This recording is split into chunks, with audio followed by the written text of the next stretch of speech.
I just saw something for Ashley Bono. Yeah, she's probably trying to come back in.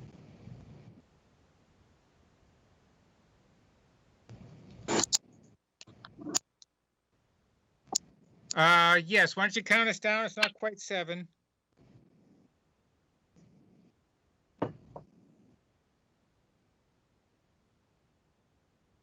Good evening and welcome to the Danvers Conservation Commission meeting for March the 11th, 2021. We operate under the Massachusetts General Law, Chapter 131, Section 40, the Wetlands Protection Act, and Chapter 26 of the Town of Danvers General Bylaw, the Wetlands Protection Bylaw. After the applicant presents his or her requests and the board has had time to ask questions and discuss the project, we will accept questions from the audience. Because this is a public meeting, it is required by law that you give your name and address first. Although we may disagree on the issues raised, all persons present during this meeting are expected to be civil to all of the meeting attendees. This includes the members of the commission, staff, abutters, concerned citizens, and property owners and project applicants. Just one more caveat to add. We also request that whenever we ask questions about the project, we have to be cognizant that our jurisdiction is only the Wetlands Act. We cannot handle, nor do we have jurisdiction regarding such things as noise or traffic. All problems not related to the Wetlands Protection Act and the Town of Danvers Wetland Protection Bylaw will need to be taken up with the appropriate other boards. That being said, first thing I'm going to do is have a roll call. Mike Splain. Yeah. Ann McGill. Here. Chelsea King. Here. Vanessa Curran. I have a note here that she will not be attending. And Peter Wilson. Yes. Staff, when I call your name, please respond in the affirmative. Georgia Pendergast. Here. David Fields. Present. Alicia Lenahan. Present. Anticipated speakers on the agenda, please respond that you are here. For 17 Congress, Bill Manuel. Present. For 15 Mead Street, Bill Manuel and Bill Bartlett. Still present. Okay, and I saw the Bartletts. 11 South Liberty, Kurt Mann. Not here yet. Sewer Replacement Project, Steve King. Present by video. Okay, Whipple Hill, John Thompson. Or his representative, Jeff Cameron, Scott Cameron. Okay, we'll see if they come in. 4 Carroll Way, John Bono, but I think his wife Ashley Bono is here. Yes, Yeah. we're both here. Both here. Okay, and 6 Carroll Way, Brendan Malloy. I'm here. Okay, good. Welcome to all. Good evening. This open meeting of the Danvers Conservation Commission is being conducted remotely, consistent with Governor Baker's executive order of March 12th, 2020. Due to the current state of emergency in the Commonwealth of Massachusetts due to the outbreak of the COVID-19 virus. In order to mitigate the transmission of the virus, we have been advised and directed by the Commonwealth to suspend public gatherings, and as such, the governor's order suspends the requirement of the open meeting law to have all meetings in a publicly accessible physical location. Further, all members of public bodies are allowed and encouraged to participate remotely. The order, which you can find posted on the town's website, allows public bodies to meet entirely remotely so long as reasonable public access is afforded so that the public can follow along with the deliberations of the meeting. Ensuring public access does not ensure public participation unless such participation is required by law. For this meeting, the Conservation Commission is convening remotely via the Teams app, as posted on the town's website, identifying how the public may join. Please note that this meeting is being recorded and that some attendees are participating by video conference. Accordingly, please be aware that other folks may be able to see you, and take care not to screen share your computer. Anything that you broadcast may be captured by the recording. Meeting materials. Supporting materials have been provided members of this body and will be shown during the transmission. The public is encouraged to follow along using the posted agenda unless noted otherwise. We're now turning to the first item on the agenda. Before we do, permit me to cover some ground rules for the effective and clear conduct of our business and to ensure accurate meeting minutes. I will introduce each speaker on the agenda. After they conclude their remarks, the chair will go down the line of members, inviting each by name to provide any comment, questions, or motions. Please hold until your name has been called. Further, please remember to mute your phone or computer when you are not speaking. Please remember to speak clearly and in a way that helps generate accurate minutes. For any response, please wait until the chair yields the floor to you and state your name before speaking. If members wish to engage in colloquy with other members, please do so through the chair, taking care to identify yourself. Finally, each vote taken in this meeting will be conducted by a roll call vote. That being said, let's move to the agenda. The first item we have is a notice of intent for 17 Congress Street, 17 Congress Ave, DEP file number 14-1362. The applicants are Barry and Scott Gilman. And is someone here to represent the applicants? Good evening, Mr. Chairman and Commission members. This is Bill Manuel from Wetlands and Land Management in Danvers, Mass. And Barry and Scott Gilman are here with me this evening. And I'd like to share my screen and put their site plan up. Yes, you may. Go ahead, Bill.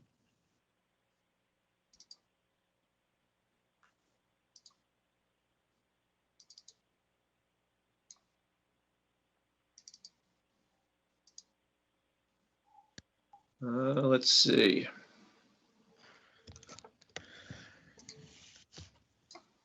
All right, can people see that site plan? No, Yes, we can. Yeah. It's just, we could Was zoom that a in. yes? that's a yes, Bill. Do you mind taking the comment box on the right, just making things a bit bigger? Yeah, and I'll zoom in Wonderful. as I need to here. So this is the existing house at 17 Congress Avenue right here, and it has a horseshoe-shaped driveway off of Congress Avenue.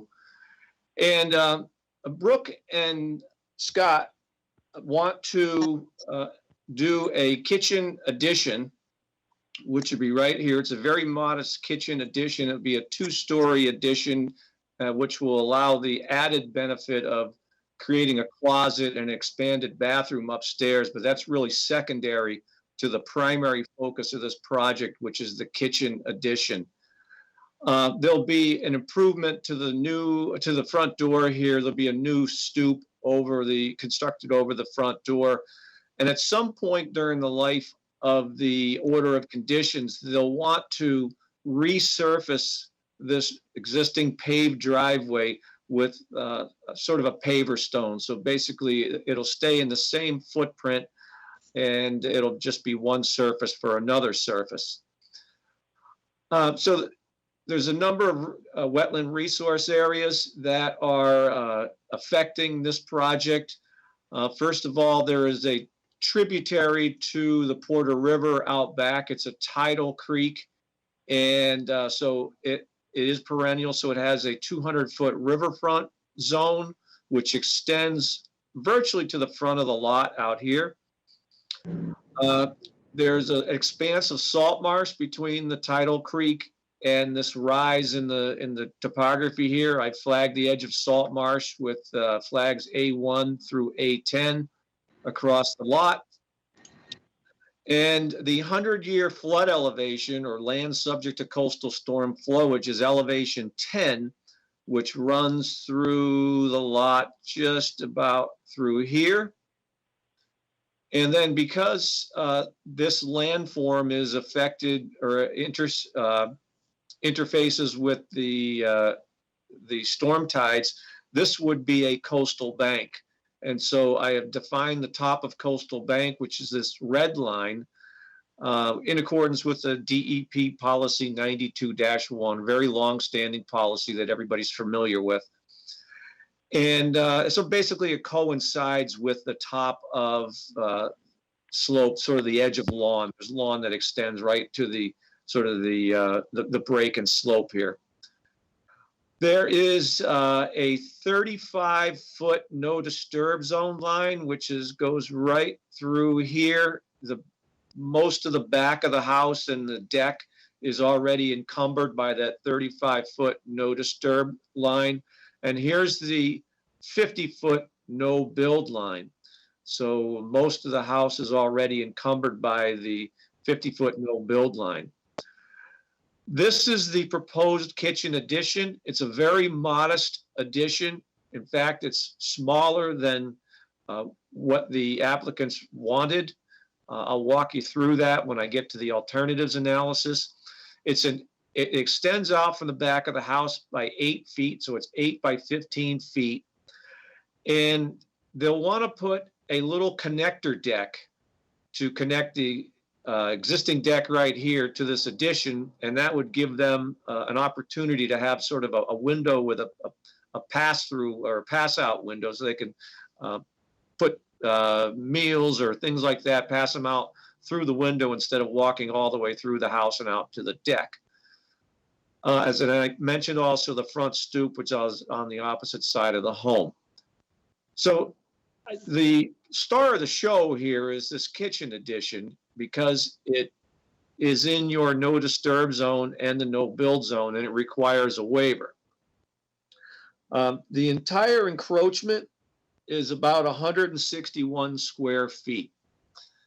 And your new regulations, I think I'm the first person to have the pleasure of presenting something that is in accordance with the new regulations.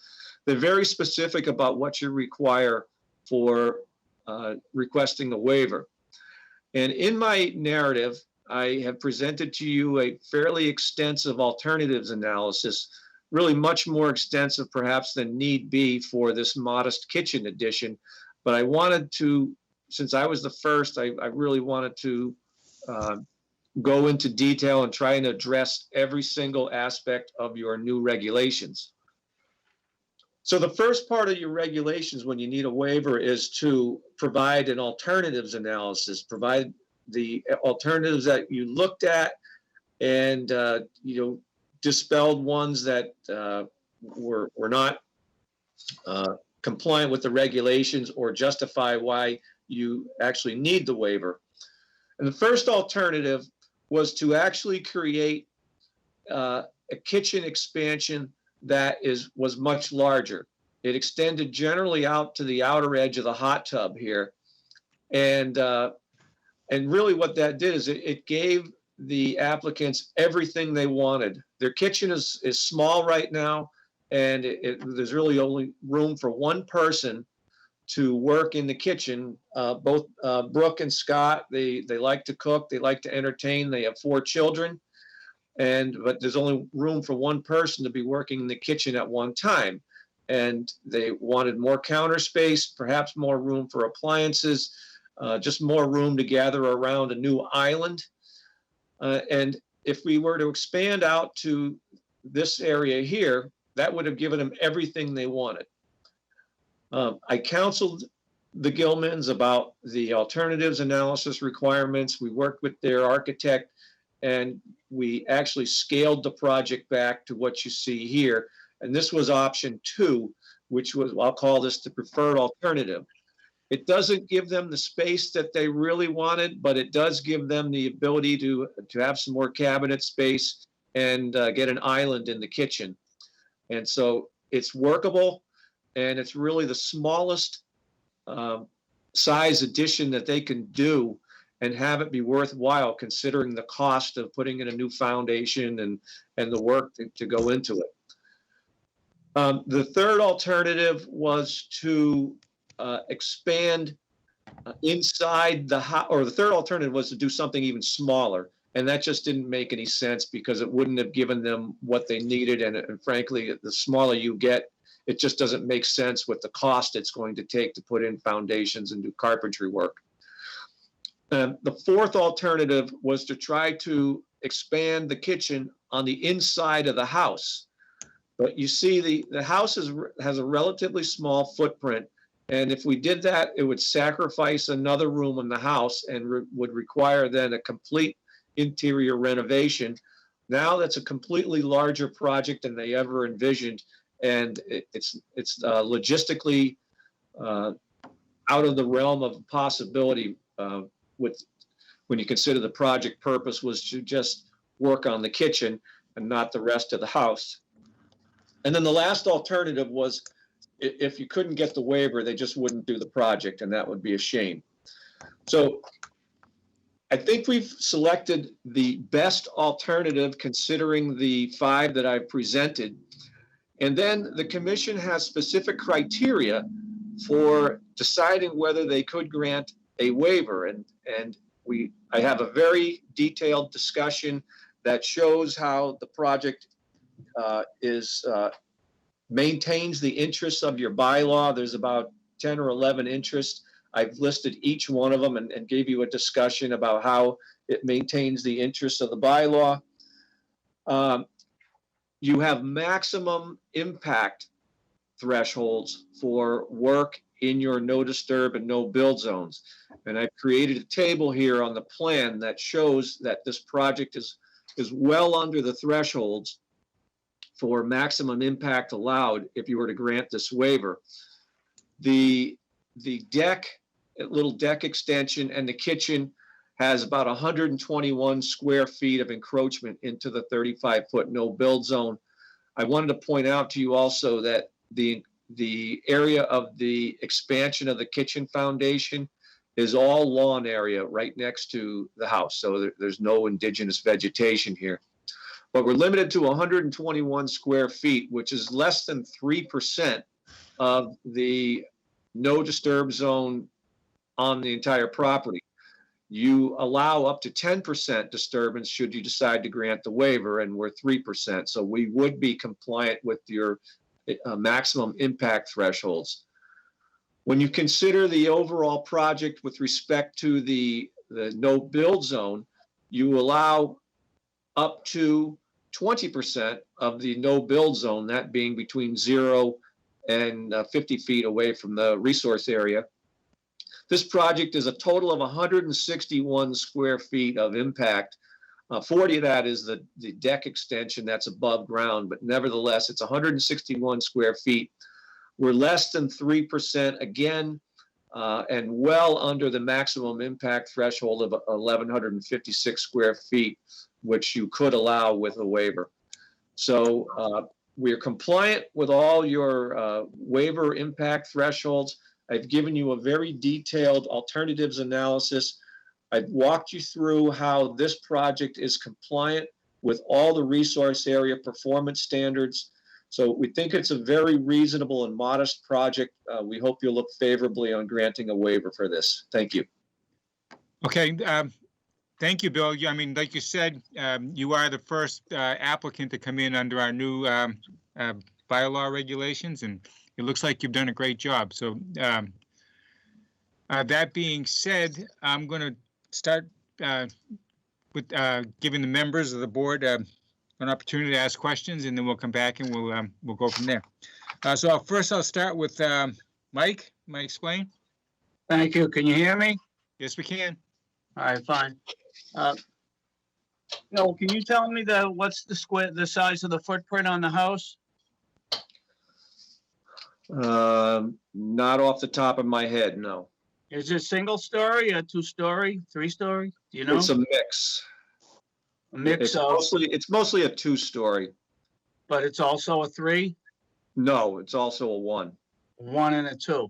Like this All right. extension over here is a single story. The main part of the house is 2-story. Yeah. The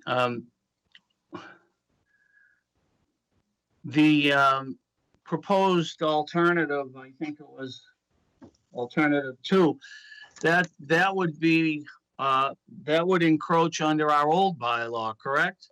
It would have. Yeah.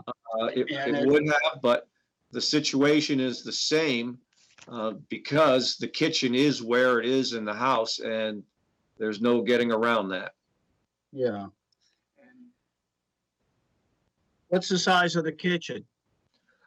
The addition is 8 by 15. No, 8 feet up.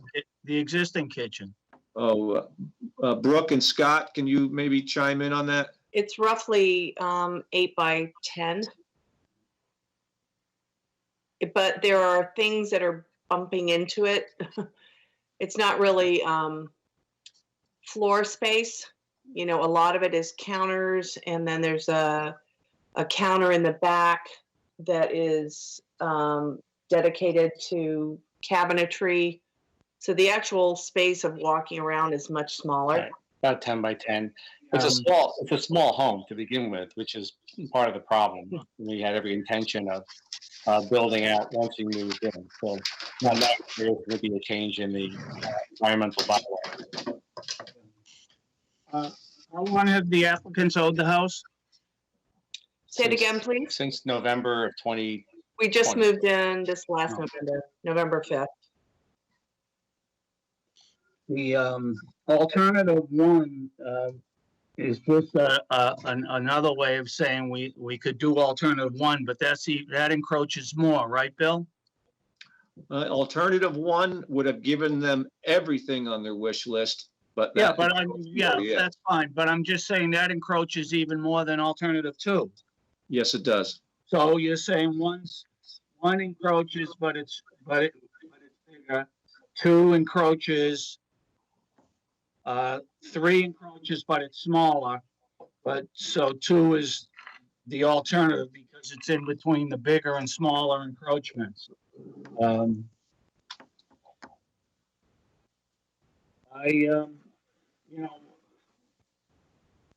I just don't see it. I'm sorry. It's already, the house is, a lot of the house is already in areas that are protected. And now you're asking that we allow more encroachment. That's my take on it. Sorry. That's all. Okay, Ann?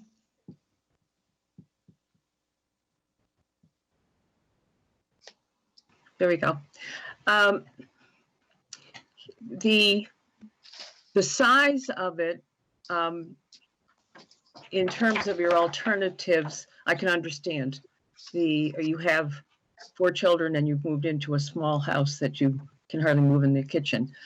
It would seem that is an important part of the living conditions that you need there for yourselves. I'm not sure exactly what we have on along the, is that the riverbank there with the bushes, or is this an intermittent stream? It's a perennial tidal stream. Okay, so it's always full of water. No, it's not always full. Subject to Oh, okay, tides. Twice a day. it's tidal. Okay, all right. I'm noticing a seating area and other things beyond. What are those? There's a shed, there's a seating area. This was already all there? Yes. Okay. Those were established about 20 years ago with the former owners. Okay, thank you. One question I have, you talked a little bit about the driveway, doing something with the driveway. Bill, could you give us a little bit more details on that? Yep, as Brooke will say, if there's any money left in the budget, the dream is to Okay, replace the surface of this driveway with a paver stone surface. So Right. the footprint of the driveway would not change. It's just a new look with a paver stone as opposed to pavement. okay, all right. Okay, that's all the questions I have. Thank you. Thank you. Okay, Chelsea? Yeah, speaking of the driveway, would those paver stones be any more pervious than pavement or no? Generally, no, Okay. not on a driveway. So as I said, that's why I stressed that the footprint of the driveway is not going to change. Right. Other than that, that's all I had. Okay, 2 things. Georgia, in your memo, you had a review of the performance standards. And since I don't have the memo in front of me, I'm just wondering if you could review that quickly for us, please? So are you talking about the, what was required and if that was provided? Right. Got it. So it's similar to what Bill had overviewed, but I'm happy to do that as well. So it is in the riverfront area. So by that requirement, they can propose to alter up to 10% or 5,000 square feet, whichever is greater. They are proposing to alter about 1%, 225 square feet. So I had said that requirement is met. They're not exceeding that. They're proposing a waiver in the 35 and the 50. In the 35, you can only alter up to 10%, and the total disturbance can't be more than 20% of the 0 to 50. I said the requirement was met there. They're only proposing 2.9% in the no disturb and 2.7 in the no build. So that was under. Part of that waiver requirement also requires an alternative analysis, and I noted that the requirement was met and the applicant provided at least five alternatives along with the application. And then similarly, again, with that waiver request, the applicant must show that there's no practical alternatives, the project will not negatively impact the resource area, and that the project will improve the natural capacity. I had noted that that requirement was met, and I'm not sure if we've touched on it yet, Bill, but the mitigation area on the left side of the bank there serves to provide an improvement to the natural capacity of the resource area. So I noted that that requirement had been met by the regulation standards. Okay, thanks, Georgia. Just as a quick follow-up to that, does this, with the improvement area that's been proposed, do we see, and I realize it's a subjective opinion, do we see a net improvement in this site, for the wetlands based on this improvement, netting out against the encroachment that we're voting on? Are you asking staff's opinion or? I'm asking both you and the consultant.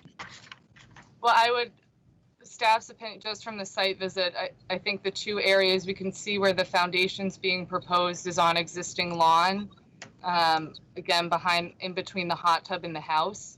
Not that it's already altered, but it is kind of an active space that's grass currently now. The mitigation area, Bill can speak more to its conditions, but it is an area that can be improved by adding more vegetation. For just basically adding new improved habitat is always an improvement. So. Okay, good. Right, and Mr. Chairman, what I've done, the land on the abutting lot is sort of brushy and so this is a lawn area, kind of right down to the edge of the salt marsh. So what I've done is built on this brushy area here. This isn't just an island of shrubs. This will be an extension of a larger area that's on the abutting property, and it converts existing grass to some more brushy habitat that's good for the songbirds that like to move along the shoreline or frequent the edges of the two different types of habitats.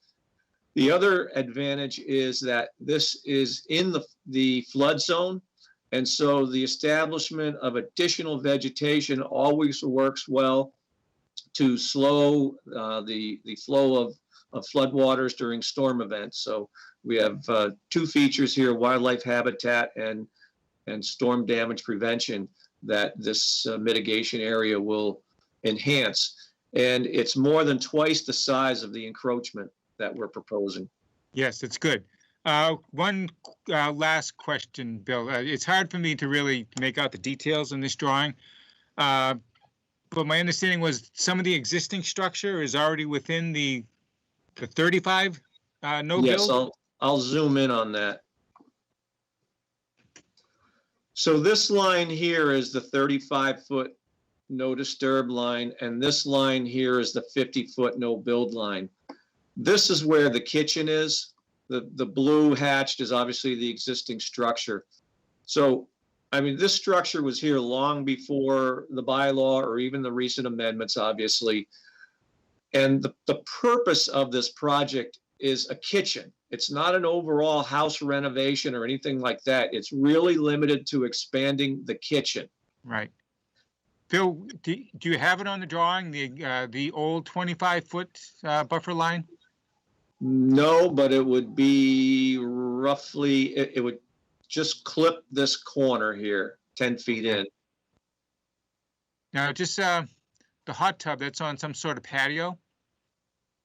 It's like a wood deck, a Okay, so wood platform. it's pervious then? Yes. Okay, now those steps to the left of it, Mm-hmm. and are those stone or wood? Those are wood as well, like a composite surface. Okay, so it's but pervious as well. Okay. Okay, so I have no further questions. And I guess the next thing I'll do is I'll open up to public questions. Is there anyone out there that's asking questions? Are we just relying on the raised hand, Georgia, or do we still go through the email and the phone questions? No, so if someone's RSVP'd and asked to join, they should be here. So if they want to speak, they can raise their hand or speak now. All right, so I'm not seeing any raised hands. Are you? No. Okay, and I guess the next question is, there any comments from the staff? No comments. We've addressed everything that I wanted to touch on unless David had something to add. Nope, I'm all set. Okay, so that would conclude the public hearing, I would believe. So if someone would make a motion that we close the hearing, we'll go from there.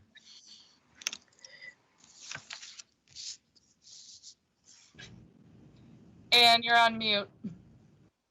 Okay.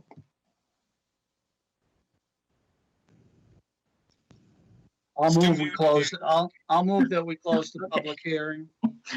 Okay, motion's been made. Is there a second? DEP I'll file second number, the motion. We're just closing the hearing, Mike. Yeah. fine. Okay, so the motion's been made to close the hearing and seconded. So all in favor? Chelsea? Aye. Ann? Yes, Michael? Yes, And Peter? Yes. Okay, now, Georgia, quick question. Do we have to vote on waivers for both the 35 and 50 or just one? You can issue one waiver for the requested alteration in the 35 and the 50. Okay, is someone willing to make a motion that we grant a waiver to allow this project to move forward within our new buffer zones, within the 35 no build? I will make the motion that we grant a waiver to 17 Congress Street, number 14-1362, with some orders of condition for their addition within the zone. And I'm sorry to interrupt. Yeah, okay, Sorry. We're What am only I- voting on the yes waiver, or no for the waiver. okay, thank you. I'm still working on this Yeah, don't worry, motion. you're doing great. On a waiver to build the addition, the two-story addition with the foundation, meeting the, okay, that's all you need to say? Yes, Yes, okay, all right. the motion's been made. Is there a second? I'll second. Okay, all in favor? Michael, no, Chelsea, Aye. Ann, Yes, and Peter, yes.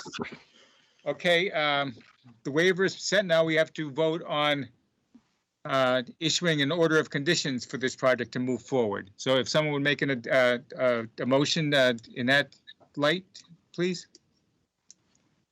okay. All right. Okay, I'll make a motion for order of conditions for 17 Congress Street, Department File number 14-1362.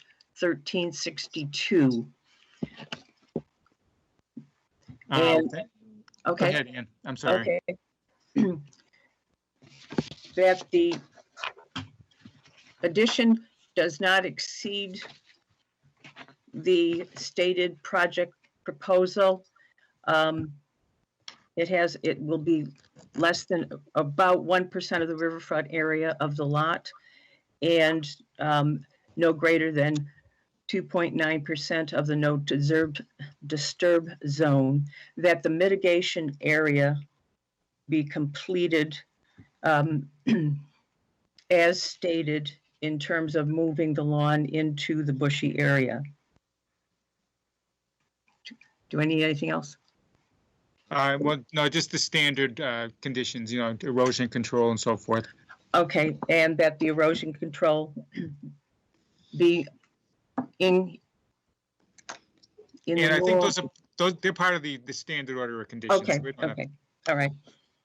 So am I good? Okay, are you all set? Yes? Okay, the motion's been made. Is there a second? I'll second. Okay, all in favor? Michael, No.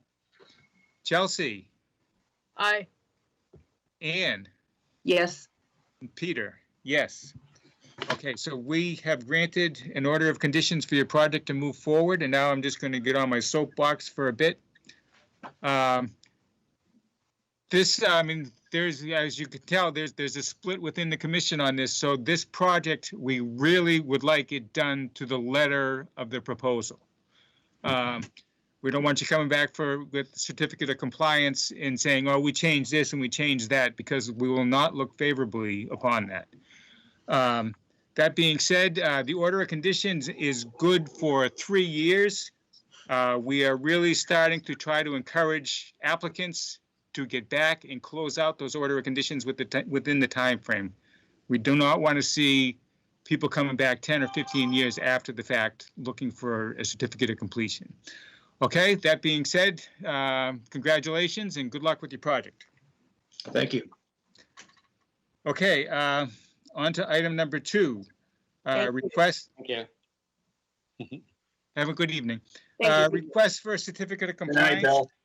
at 15 Mead Street, DEP file number 14-1327. The applicants are William and Mary Ann Bartlett, and I think Bill Manuel is here to represent them again. Is that correct? That's right. Right in line with your last comment, this project was recently completed, and we are forthright here to request a certificate of compliance.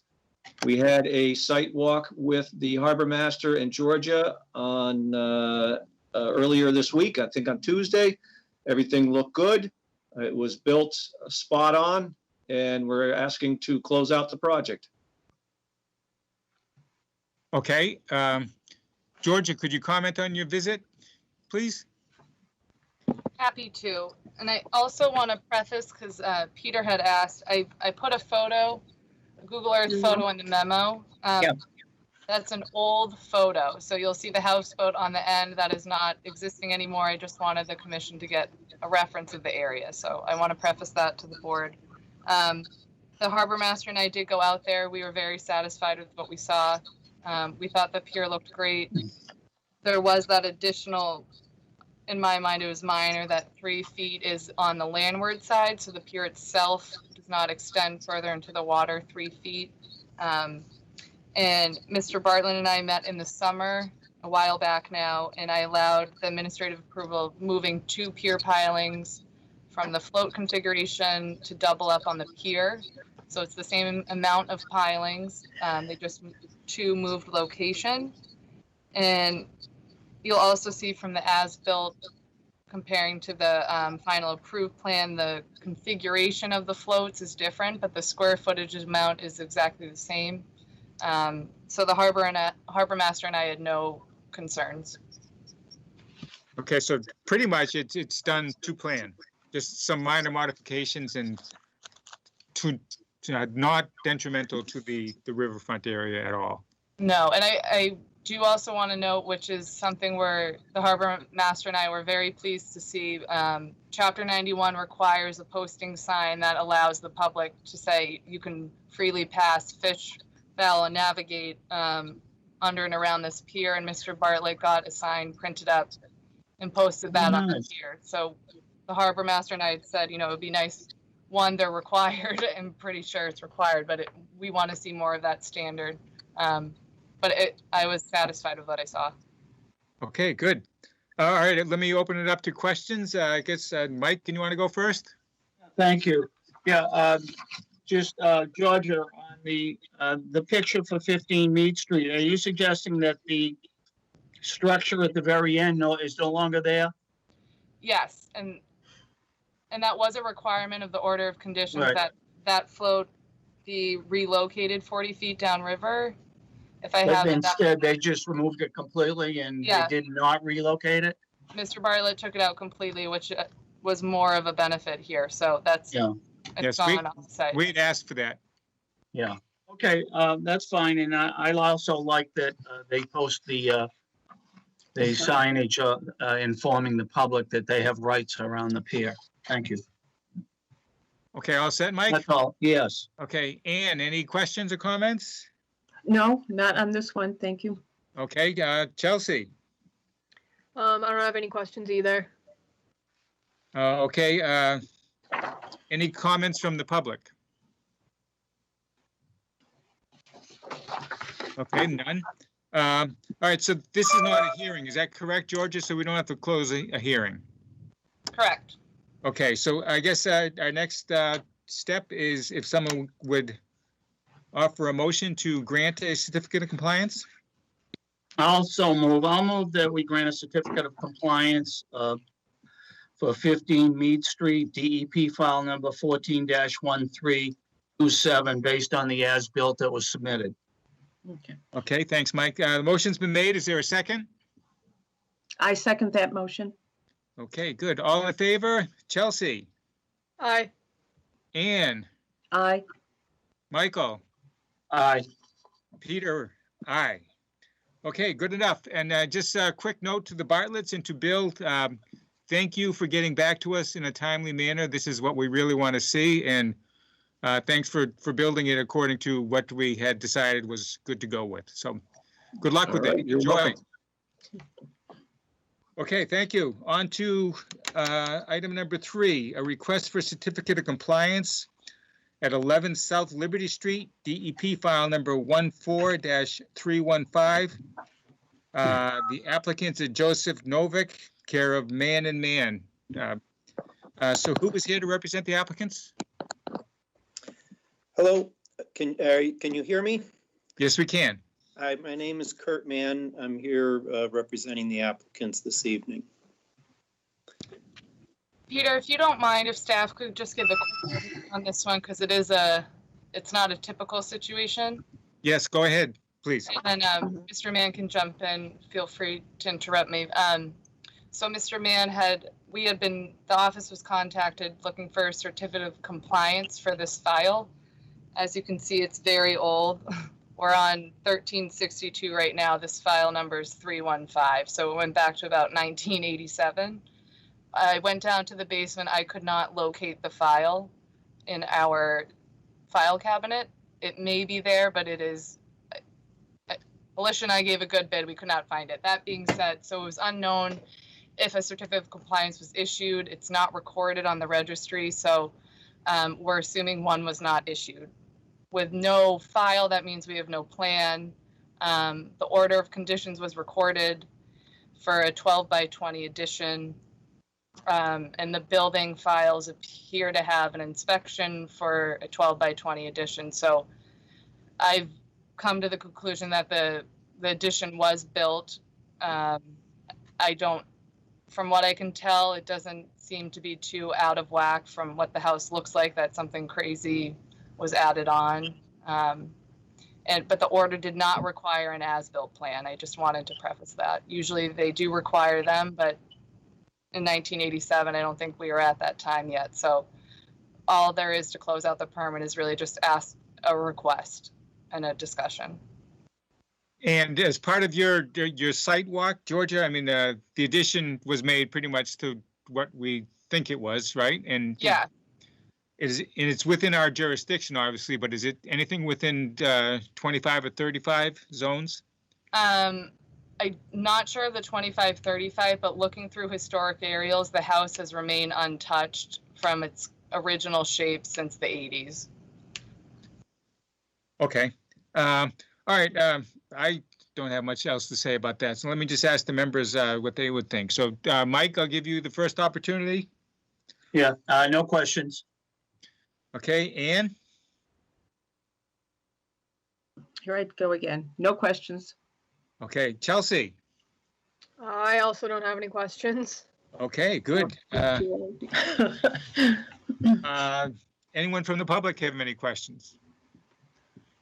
Seeing none, if someone could make a motion that we grant a certificate of compliance, we could move forward from that.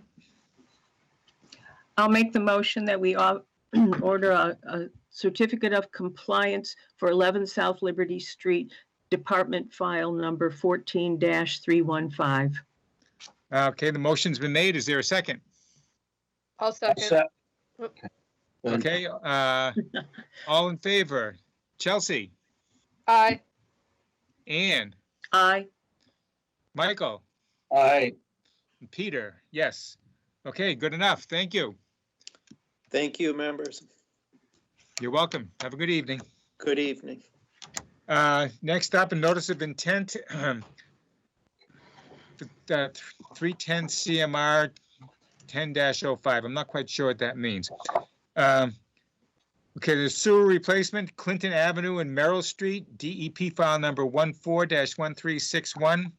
The applicant is the town of Danvers, and I believe Steve King is here to present for the town. Hi, good go evening, ahead, Mr. Steve. Chairman. Good evening, Mr. Chairman. Steve evening. King, Town Engineer and Commissioners. Here tonight with myself and DeRosa Environmental and Bobrick Engineering and Construction to present the project that we are proposing to do for the Crane River Sewer crossing. This is an existing 12-inch sewer main that takes a majority of the flow of the sewer area between 128 and Water Street. It follows down Clinton Ave and then crosses over the Crane River, which then it directly ties in with the South Essex Sewage District interceptor main. So this is one of our main trunk lines that the town owns and maintains that directly goes into the SESD sewer.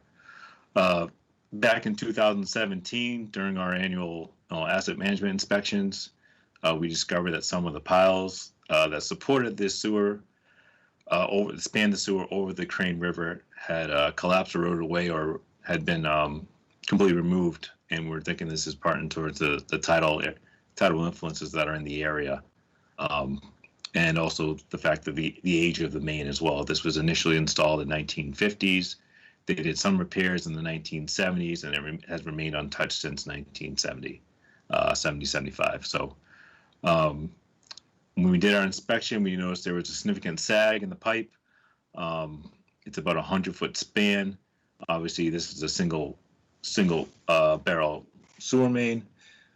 We had, obviously a lot of concern about it. So since 2018, we've been preparing to design a project to actually replace the sewer main and reinstall new supports over the Crane River. So at this point, we've gotten town meeting approval to fund the project, do the construction work. Now we're into obviously the permitting phase of it, where we're actually doing some work along the coastal banks, within the waterways of the Crane River and along the shoreline. So I'm going to turn it over to DeRosa Environmental to kind of walk you through some of the temporary construction activities will be taking place along the banks on both sides of the crossing, and then also walk you through some of the waiver requests. And Mike DeRosa will be taking over. Yeah, for the record, Mike DeRosa Environmental. Can everyone hear me and see my screen? Yes, we can. So we do have a file number. It's 014-1361. No technical comments.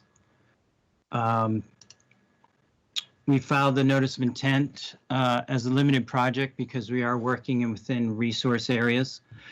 This is the site. This is 128 northbound here. This is an old railroad spur, and the sewer line is on this side. It's another view of that. This is the condition of the pipe. It's well pitted and not in great shape. This gives a close-up view if everyone can see. So this is the railroad spur. This is the brook underneath, tidal brook, and then we have the sewer line, which goes from bank to bank. We have mud flat, we have salt marsh, which is largely Phragmites at this point, and coastal bank, and I'll show you those on the plan, but wanted to give you a visual so that you have a sense of what we're looking at. This is the pipe here, and it during high tide it is underwater. And then this is our obligate shopping carriage here, obligate wetland shopping carriage, so we know it's a wetland resource area here. You can see the timber supports are not in great shape here. So that's really the issue. So the pipe's got to be replaced, as Steve was saying, and we need to get some new supports under there. This is a color rendered plan, John Brobrick's plan, who's also with us. He can take questions at the end if we have any, but essentially we've got the sewer line coming in here to a manhole, going across the river to another manhole, and then reconnecting to the existing sewer line. So the work area is really on each side of these peninsulas that support the catch basins and the manholes. So the work is within this scope here. We've got two proposed aquatic screens in the river for any suspended sediments. And as far as resource areas, we have mean high water here. We have bordering vegetated wetland, which is really salt marsh and wetland fringe, and then the top of coastal bank, which is this yellow line here. The limit of work is going to be defined by let me zoom in so you can see a little better. Limit of work is going to be defined by the erosion control here. We have two pads that we're going to be creating. So the crane, this is all the work's going to be done with cranes. So we're going to bring track mounted cranes in here, set them up on this temporary pad, and then they're going to be doing the pile driving, which I'll show you in a second. So we've got two areas there set up, and there'll be a crane on each side or one crane at a time on each side doing the pile driving. We've got, this is sort of another blow up of the area. So we've got the two manholes here and the new line going in. We've got four support structures, which will be pile driven. And this is them in profile. So we'll be driving piles down to bedrock right through the mud flat. Which will be 2 piles per support, and then they'll be cross-membered.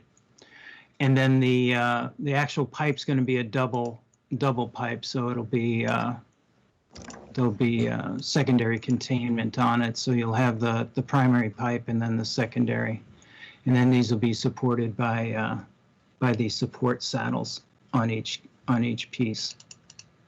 All the impacts are all temporary. So it's all to get the work installed.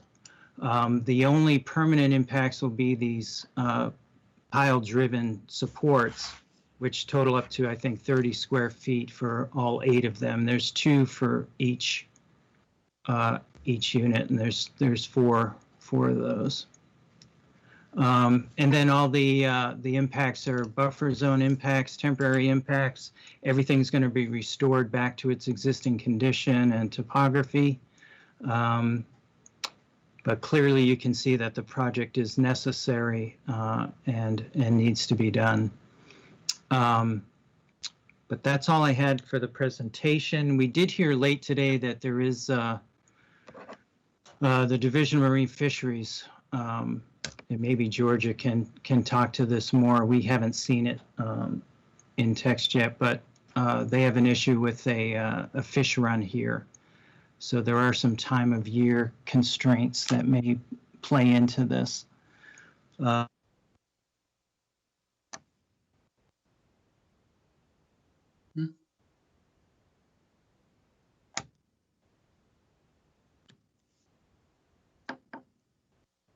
Is it just me or have we lost Mike? I think we lost him. I think we lost him. Okay. You're Oh, he's kidding. back. You- No, you're Can you hear me? All right, Yeah. that's fine. You're back. All right. I'm just going to ask one quick question, Mike, and then I'm going to pass it along to the other members of the board. Okay. I didn't hear you touch on how the existing timbers and are there piles there now? Are they going to be removed or are they going to be left there?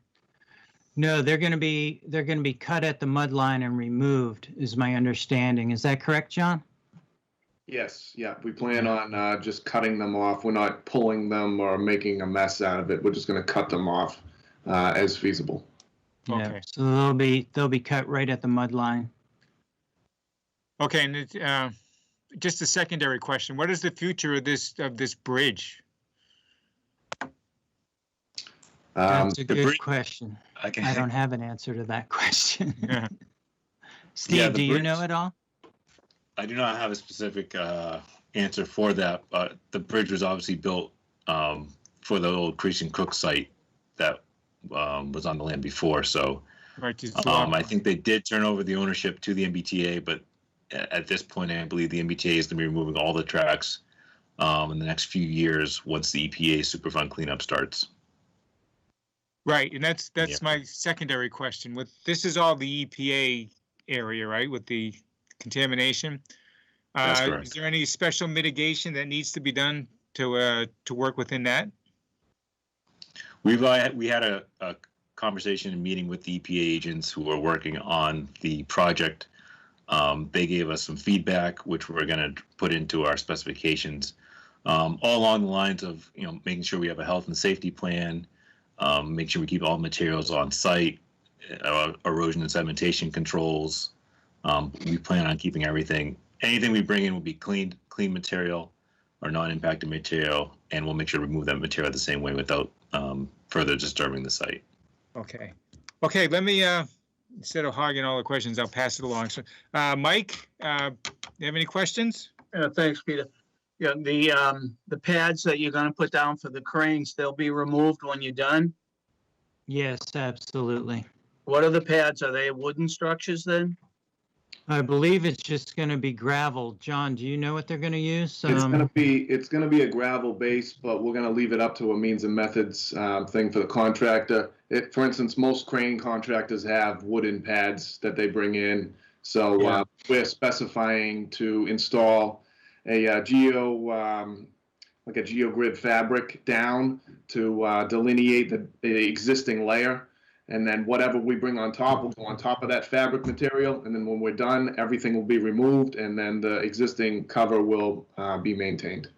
And what's going to support the pipe as it used to hang off the railroad crossing? No, the existing pipe is completely independent of the railroad crossing. Oh, it is? So It predates the railroad completely, yes. So that doesn't need any support within the river flow, just at the 2 points where it crosses?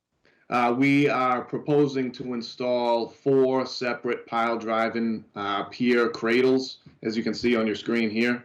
And these piers are going to support the pipe. So there'll be, was that about a 26-foot, 28-foot span in between each pier? Oh, what supported the pipe before? Wooden piles. Within the same locations, more or Yeah. less? Yes, Yeah. there's actually, there's either 3 or 5, I don't remember offhand, total existing pile structures.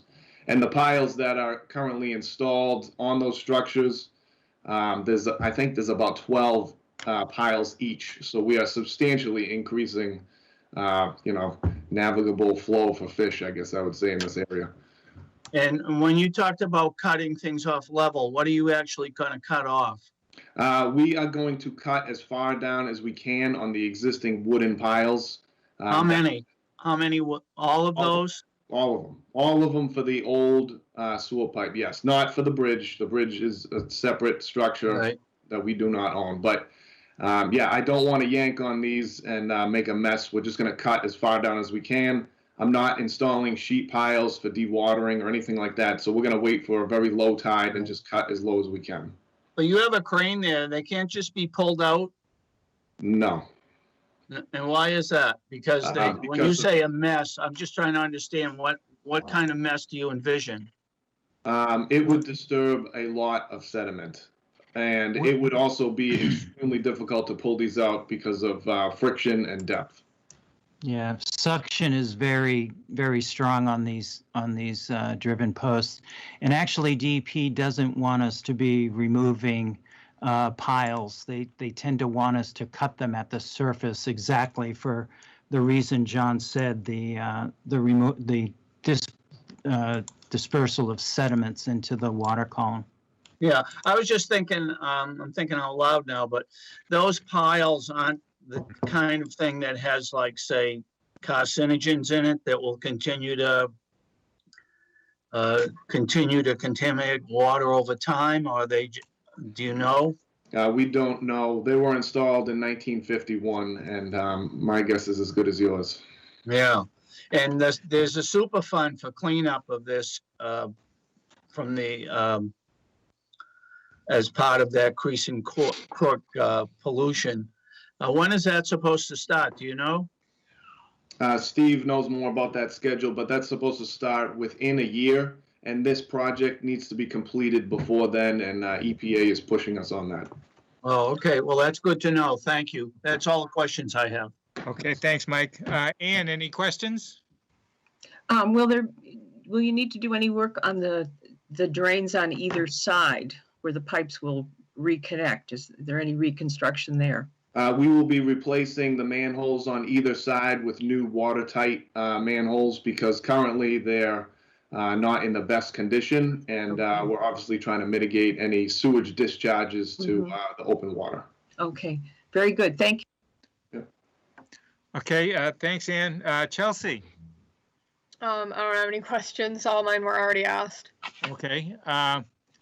So there is proper erosion control set up for this, right, on the shorelines? Correct. Yes. Okay. And the only other question I have is, will the existing pipe have to be removed before this construction begins? And is that going to be a disruption for the sewer system? No, the project includes demolishing the existing pipe. And prior to that, the contractor will be required to bypass the sewage. So it'll be a completely independent flowing operation prior to any work on this pipe. Okay, thank you. Now, Georgia, are there waivers required for this? Yeah, I'm glad you asked, Peter. So I wanted to preface, so the bylaw, similar to our previous bylaw, we carried over the same exemption for public utility projects looking to improve, repair, replace. So in that, the waiver requirement, they would not be subject to the waiver requirement specific under the bylaw. Right. So we're just granting them a waiver. No, you would just issue an order of condition. So there is no waiver we need to vote on. They're exempt from waiver, correct? Yeah, they're not subject to the 3550 restriction. No. Okay, so yeah, like Mike says, then they're exempt. Okay, are there questions from the public? Yes, I see Matt Duggan has his hand raised. Okay, Matt, go ahead, please. All right, thank you, Mr. Chairman. Matthew Duggan, Town Meeting Member, Precinct 1. Just a couple of questions about this project. So first, there was just a discussion about it's an active pipe today, right? It's sewage is passing through as we speak. That's correct. Yes. Yep. So when we say bypass, is there some valve upstream where the sewage would be rerouted to go I know there's another pipe up on Liberty Street that goes on, I think, the north side of the river. Is that how the flow would go temporarily? The contractor will be required to plug a manhole upstream, and then we will manually pump the sewage up and across to the following downstream manhole. So we're only going to be bypassing a couple 100 feet of pipe, and it's a pump system. All right. And is there any issues with the pipe today? Because it's in a kind of yes, it's sagging about 6 or 8 inches, and it creates backups in the system, and the town frequently has to jet it and clean it in order to get it to flow again. All right, but it's not leaking though, right? Today? Not that we know of, but it is in not the greatest condition. Right.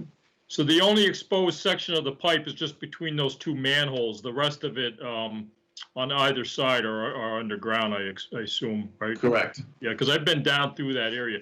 All right, thanks for that information. So a question about the elevation of the pipe. Today, I've been in there with my kayak going. I've been able to get underneath that pipe and go up underneath the highway. Will the pipe stay at the same elevation that it is today? Yes, exactly the same. Okay.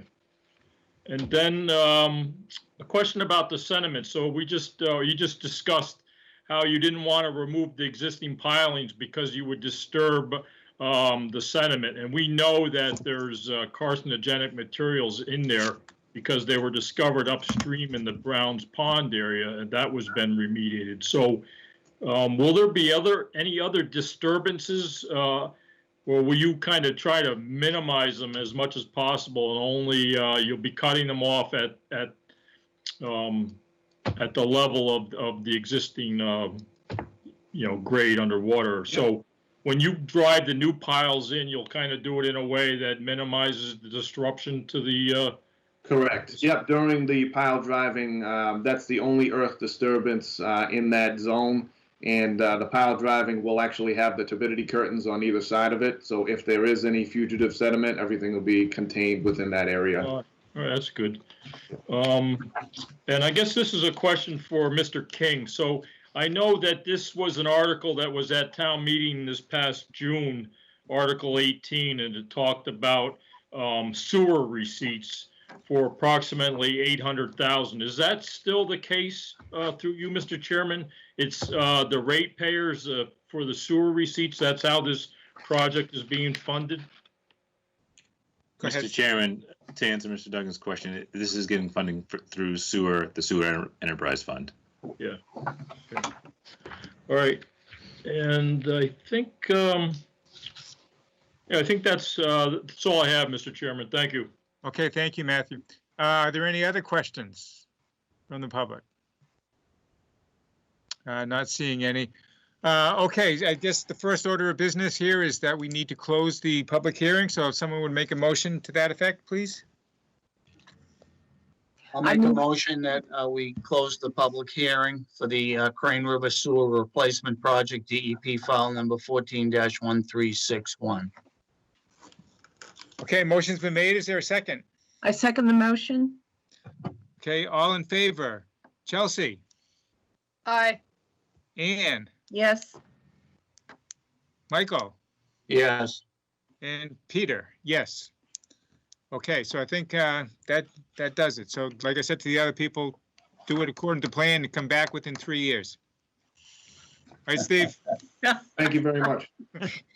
Absolutely. Thank you all. Good Thank luck. you very much. Oh, one Thank quick you. question before we go. What is the timing on this project?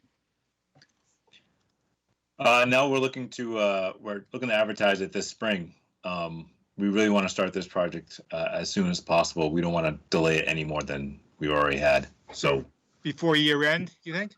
yeah, once we finalize our walkthrough with the fisheries to determine our actual time frame we can do the work, we'll advertise and bid the project accordingly, and then subsequently be in there as soon as we can to replace the pipe. Okay, good. Thank you. Good luck.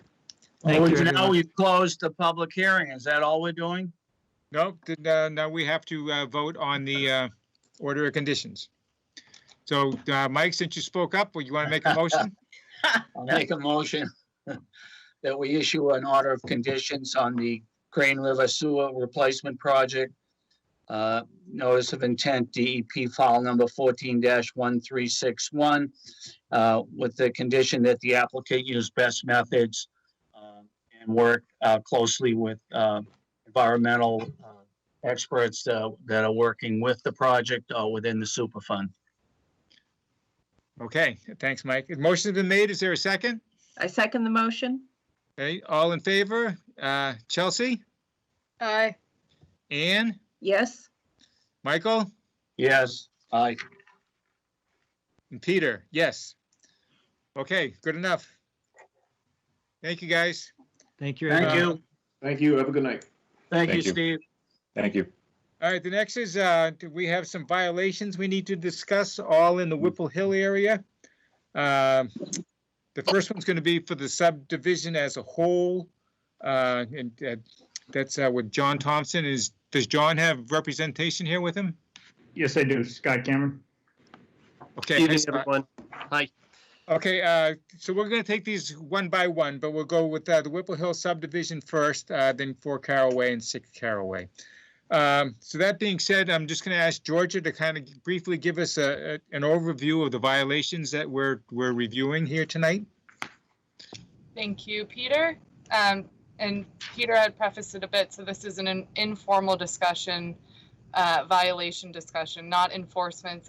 The way the board's been addressing our violations is first an informal discussion, bring the homeowner in to talk about what staff discovered and find a plan of action going forward. And if that doesn't work, or if there's no compliance there, then going into the enforcement process. So it's not a public hearing. The public is welcome to comment at the end. And the commission most likely will vote on next steps at the end. So the 3, Peter, I noted we have 3 items under the violation section. So the first one just being Whipple Hill in general, the overall subdivision.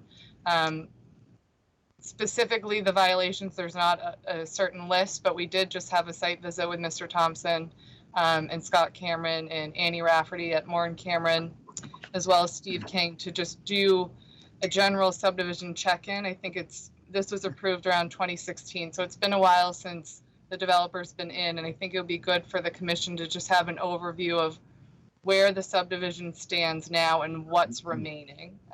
One of the biggest issues I saw was with one of the retention basins and some stormwater issues, but things that are intended to be repaired from what Mr. Thompson has told us. So if he just wants to give an overview of kind of the status of the subdivision, I thought that would be best. Scott, do you want to take that? Or? I would love to take that. I was following the lead of the chair. If you would like me to proceed, I can do so. Can you guys hear me? Yes, we can. Yep. Good evening. So for the record, my name is Scott Cameron with Moore and Cameron Group. Thank you for having us tonight. Georgia is correct. Just to reiterate, in 2016, the commission issued an order of conditions for the subdivision. The bulk of the work, or the bulk of the project, rather, was outside a buffer zone. It was mostly an upland project, and we had a crossing which involved retaining walls, a culvert, meaning the stream crossing standards, protection of the stream. And that's where the majority of the commission's review occurred, in that area. In 2019, the commission granted an extension to the order, pushing that out to June 23rd, 2022. And at this point in the project, the work, I would say, is 99% done as it relates to the roadway. We did do the site walk with staff earlier this week. With regards to the punch list items that remain in the buffer zone area under your review, there's your kind of normal final cleanup work. There's a fence that got damaged during construction that needs to be repaired. Mr. Thompson's already working with the fence company to get out and repair that. There's going to be minor kind of heat treatment of the pavement areas that might got dinged or dented during the the final construction that we'll work on with Mr. King to his satisfaction. And then the work George has talked about with regards to the detention pond. The detention pond was serving throughout the construction of the project as our sediment forebay. So that's what we're using to deal with the construction site runoff. And as such, the detention pond's not finished. What remains on that is the final grading, so that it needs to be loamed, seeded, the final grades of the detention pond finished up. And because the span of the project, if you go out there today, you will see that some cattails have grown back in. It looks like it's been there. You know, actually they started growing within the first year, and since then there's been some other things that not Mr. Thompson has done, but if you go out there, there are orange fish swimming around in it, what appear to be aerator units. So somebody's turned the pond into kind of a water feature.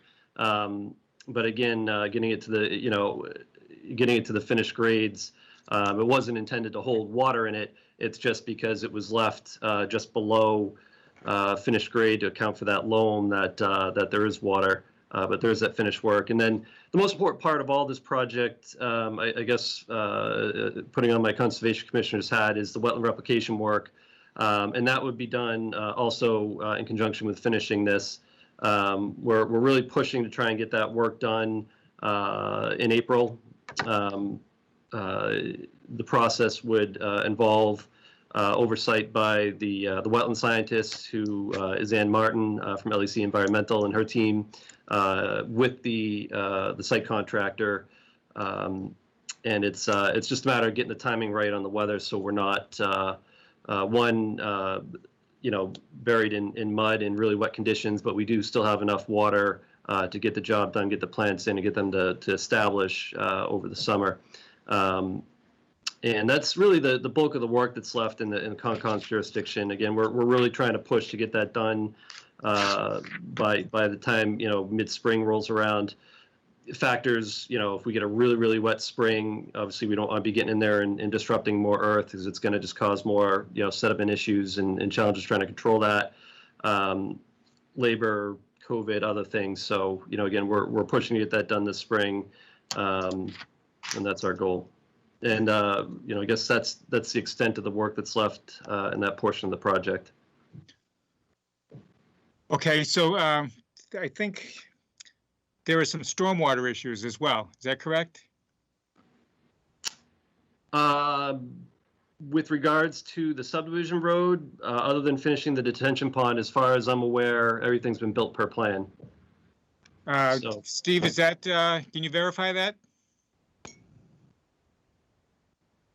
Steve? Hi, Mr. Chairman. Just trying to find the mute button. Yeah, so during our site walk, we did walk through all the stormwater detention units, gallery systems were installed on the roadway per plan. More of our inspection occurred along the perimeter of the subdivision, where we're just noting reinstallment of erosion and sedimentation controls at some of the few active sites that are still being constructed right now. So there's roughly 3 or 4 lots that erosion controls will still need to be reinstalled once it's feasible due to the weather and once they start construction work. So we noted that on one of our letters to the developer. The other items have taken place. There's been some grading changes that have gone on between each individual of the lots outside of the easement areas and roadway areas, and that's where we all kind of focused on our other attention to. Mr. Chair, to clarify, those areas are outside of the buffer zone. Those are more lot subdivision, stormwater permit related stuff with Mr. King and staff. And again, to clarify Mr. Thompson's, work in this area of the buffer zone, I outlined what's left. And he's also, before any of this work starts, again, the erosion controls will be restored. It's been in an inactive area for quite some time, well over a year. Okay. So. Okay. That being said, I'm going to turn it over to the members of the board with any questions or comments, and then we'll move forward from there. So Mike, I'll give you first up. Thank you. What's the, I guess either to John Thompson or to Scott, what is the status of the lots? Are they all sold and developed? The lots, yeah, all the lots are sold. There are 4, correct, John, that are still under construction. One of them's lot 18, which is in the buffer zone. One of them is lot 14 that we'll be talking about, I think, next on the agenda, and the Bonos are here. And then the other two are outside of the buffer. They're on the Sandpiper side of the development, on the upland side. So I'm looking at the violation. It doesn't, I'm not seeing anything really specific, but what was I do know it says the engineering's taken steps to find the applicant. Is that ongoing now? I'm sorry, it broke up. Could you repeat the question? Yeah. Yeah, I note that it says engineering has taken steps to find the applicant until the issues are corrected. Mr. Chair, if I can step in and answer that. Yes, you may. Yeah, so in December and January, we did issue letters based on stormwater, based on the applicant's stormwater permit. Since then, he has gone in and corrected majority of the issues, which basically led to, catch basin siltation traps, cleaning up some of the street areas. His stormwater permit had expired. He's since then resubmitted his application, and we're working through that with the developer right now. Okay, so the stormwater issues have been mostly dealt with then, is that right? Except for the detention area they're still working on? Yeah. It hasn't. It's not finished yet. Yeah, the roadway work has been inactive for well over a year. So again, most of the actions that we've been working with Mr. King and his staff on remediating have almost entirely to do with work that's happening on the lots that are ongoing, and contractors tracking mud into the street, silt fences coming down on the lots, and the homeowners not putting them back up, whether they know or not. So there's a lot of that going on. But the actual work on the road has been inactive for well over a year. So they've been waiting. John's been waiting to the lots to get pretty much finished up. So when he goes in and does finish the detention pond, he's not back in there a few months later, hogging out the bottom again because because sediment's gotten into the detention pond from a house lot. And the developer's on the hook till the road is turned over. Is that it, or is it Correct. beyond that? Yep. Correct. And So is that the very last thing that'll happen? The road being turned over? That's correct. Yeah. Yep. Yeah. Okay. So all this other stuff has to happen before the road gets turned over. Correct. Correct. Okay. Good. I think that's great. All right. I'm satisfied. All set then, Mike? Yes. Yes. Okay. Ann, any questions or comments? No, I don't think so. Not for this. Okay, Chelsea. I don't have any questions either for this. Okay, just one quick follow-up question on my part. The remediation area, why has that not been done? I mean, we allowed wetlands to be, changed to build that crossing. We would have thought that the remediation area would have been done at the same time or close to it. And right now we're what, 5 years into this project? So I guess the question is, why hasn't that remediation area been constructed yet? Yep, Mr. Chair, it's a good question. It's something that we've talked about as part of the development team for quite a long time. To a large extent, the flow of the construction relies on the back of the site contractor, and he's got the thing scheduled out to kind of get in, clear it, go through the sequence of construction during the project, and to the extent that was in his control, he didn't do the replication work. He was going to do it towards the end. It's just the plan that was worked out. In another one where we had some replication work recently, that contractor did it at the start. It's how they chose to do it. So, again, we're very well aware of it. We talk regularly about it, and it is again, it is going to happen this spring. It is the last thing we got to get wrapped up. I think on the positive side, you're going to get that work done without the threat of construction activities around it potentially impacting it. It will go in, it will be set, and the commission still has that oversight of ensuring that the plants in the replication area take as intended. Well, I like the fact that you say you're going to do it right, but I don't like the fact that you're putting it on the contract if not having done it. As the developer and his representative, you have the responsibility to get that work done. So kind of disappointed that hasn't happened. That being said, I think we'd like to ask you folks to come back with a plan or tell us that all this work is done, probably within a couple of months, but I mean, we'll have to have a motion from the board members and we'll vote on that. But before we get to that point, hold on. I just want to ask if there's any public comment. And I see Matt Duggan has his hand up. Yes, Mr. Chairman, Matthew Duggan, Town Meeting Member, Precinct 1. So two-part question. I'm not sure this is the appropriate venue, but I'll ask anyway. So I'm familiar with significant runoff onto the Clark Farm. And I've seen video where it was, I don't want to say a raging river, but it was something that hadn't occurred before this development came to be. So two-part question.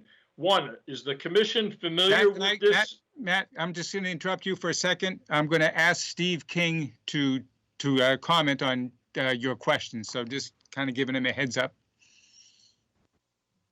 Yeah. Okay, so go ahead, Matt. Yeah, so just the first part is the commission aware of this situation? It's existed for several years. And two, is this under the purview of the commission, or is it rather something to do with the stormwater management plan? Okay, I'm going to answer part of that question, and then we'll pass it on to Steve. But I would think that it's out of our jurisdiction and more in the stormwater management. Georgia, just jump in and tell me if I'm not correct on that, and then we'll ask Steve to comment. I would say it depends on where the flow is originating from and where it is in relation, of course, to our jurisdiction. Of course, that site obviously has areas within the 100-foot buffer and it has areas not. So it's dependent on where that water's coming from. But from my experience, Steve, that's obviously not what we want, is flow coming from one lot onto another. Correct. Okay. Just to recap, Mr. Chairman, the question from Mr. Duggan, it's in regards to water coming off the edge of the development onto Mr. Clark's property. That would be considered within the purview of the stormwater management bylaw and the stormwater permit that the developer has. It wouldn't be under the Conservation Commission, as the commissioner stated to. We did extensively look at that area. I believe I know the section you're talking about. And at this point, the way we reviewed it and the way we understood the design and the intent of the stormwater system, it basically allows for more infiltration. At the time before the galleys were done, that actually taken a lot of the stormwater off of Sandpiper Circle, there was a swale that was supposed to capture a lot of that water and contain it, slow it down before it goes on to the other properties. Naturally occurring, there is a drop off from the end of the cul-de-sac down to the cemetery area, kind of swifting towards Hobart Street. And it still kind of intentionally still does that same type of grading that's out there right now. Okay, but if I'm hearing you, it's really not within our jurisdiction to try to mandate anything tonight. All right, thank you, Mr. Chairman. You're welcome. Is there any other public comment? Oh, hi, Mr. Chairman. This is Brendan Malloy. I actually live at 6 Carroll Way where that pond is. And, you know, I know that it was brought up about the aerators, and I just wanted to mention, you know, we've been living there almost 3 years, and, you know, we're talking about 3 to 4 feet of water in that pond. And, you know, that the aerators were put in there just so that we weren't dealing with stagnant pond water that was the mosquito breeding ground during the hot summers. So that was just designed, I put it in there to keep that water moving. so that it wasn't, you know, a mosquito breeding ground. So there's tons of frogs, there's ducks that went in there, and yeah, there's fish in there. So it's a habitat that's embraced by the neighborhood. So I just wanted to point that out. Okay, thank you. Scott, did you have I saw you waving your hand, but I didn't see the hand symbol. I just wanted to continue with the discussion and next steps. That's all. When you're ready. Okay, I think, well, why don't you propose what you want to come back to us with, Scott, and then we'll vote on that. So I think, you know, I would continue forward with the same process that would be expected on any other project. I'd like to see Mr. Thompson finish the site work, the replication work. Replication work is done in concert with Georgia. So when we're out there mobilized, getting things going, there will be a kind of a pre-replication meeting with the people overseeing it. Once the work is done, it's stabilized. At that point in time, we will come back in and do an as-built plan of the remaining items that need to be finished out there. We'd be looking at that point to make sure it is in substantial compliance with the approved plans. Again, from the work that has been completed that we have already as-builted, everything is in and close. You know, again, as far as the timing, I'm hesitant to commit to a certain time frame other than, you know, I want to see the work done as early in the spring as possible. And then, you know, get some, I want to see some growth out there and stabilization. We can call that complete. Okay, I kind of want to put your feet to the fire a bit, Scott, and just kind of get some sort of commitment as to a time frame.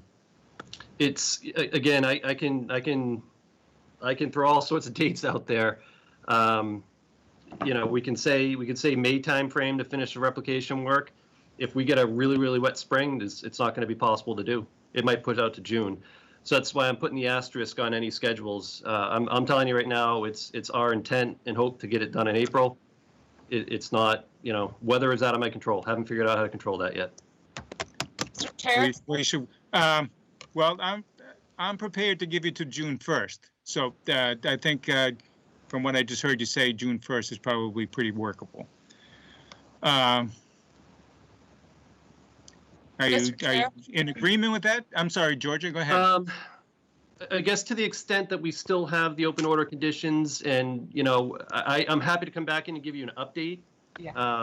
And I think that would be appropriate. I don't think with the emergency order and other issues we're dealing with right now in an open permit, I think it's appropriate to set a fixed deadline because that would go against. Okay, against it. If it's going to be an update, Scott, it's going to be sooner.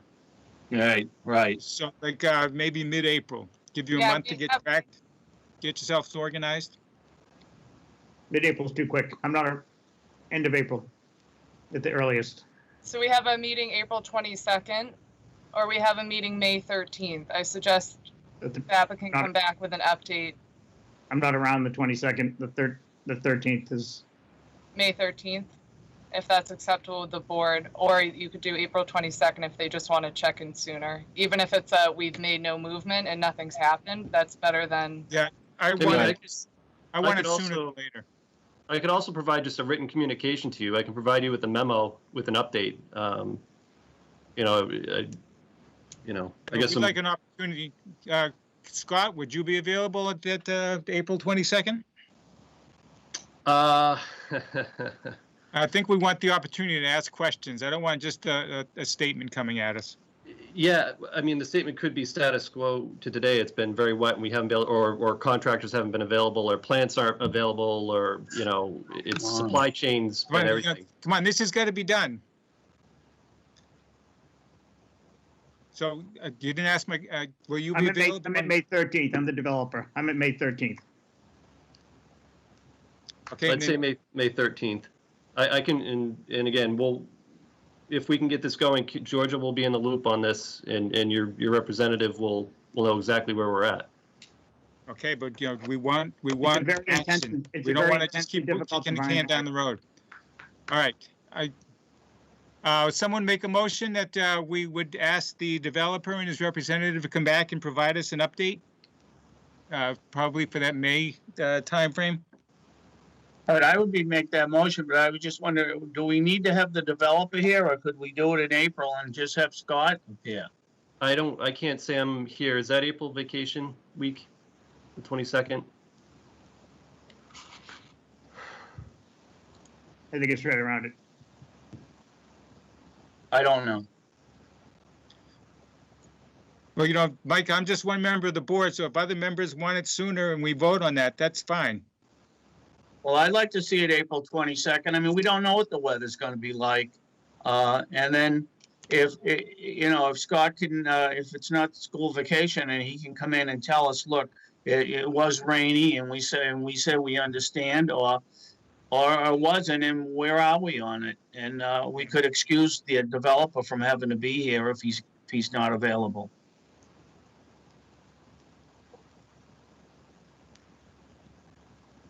We're at your discretion, so whatever Okay, you'd like. Mike, why don't you make a motion to that effect and we'll see how the other members feel.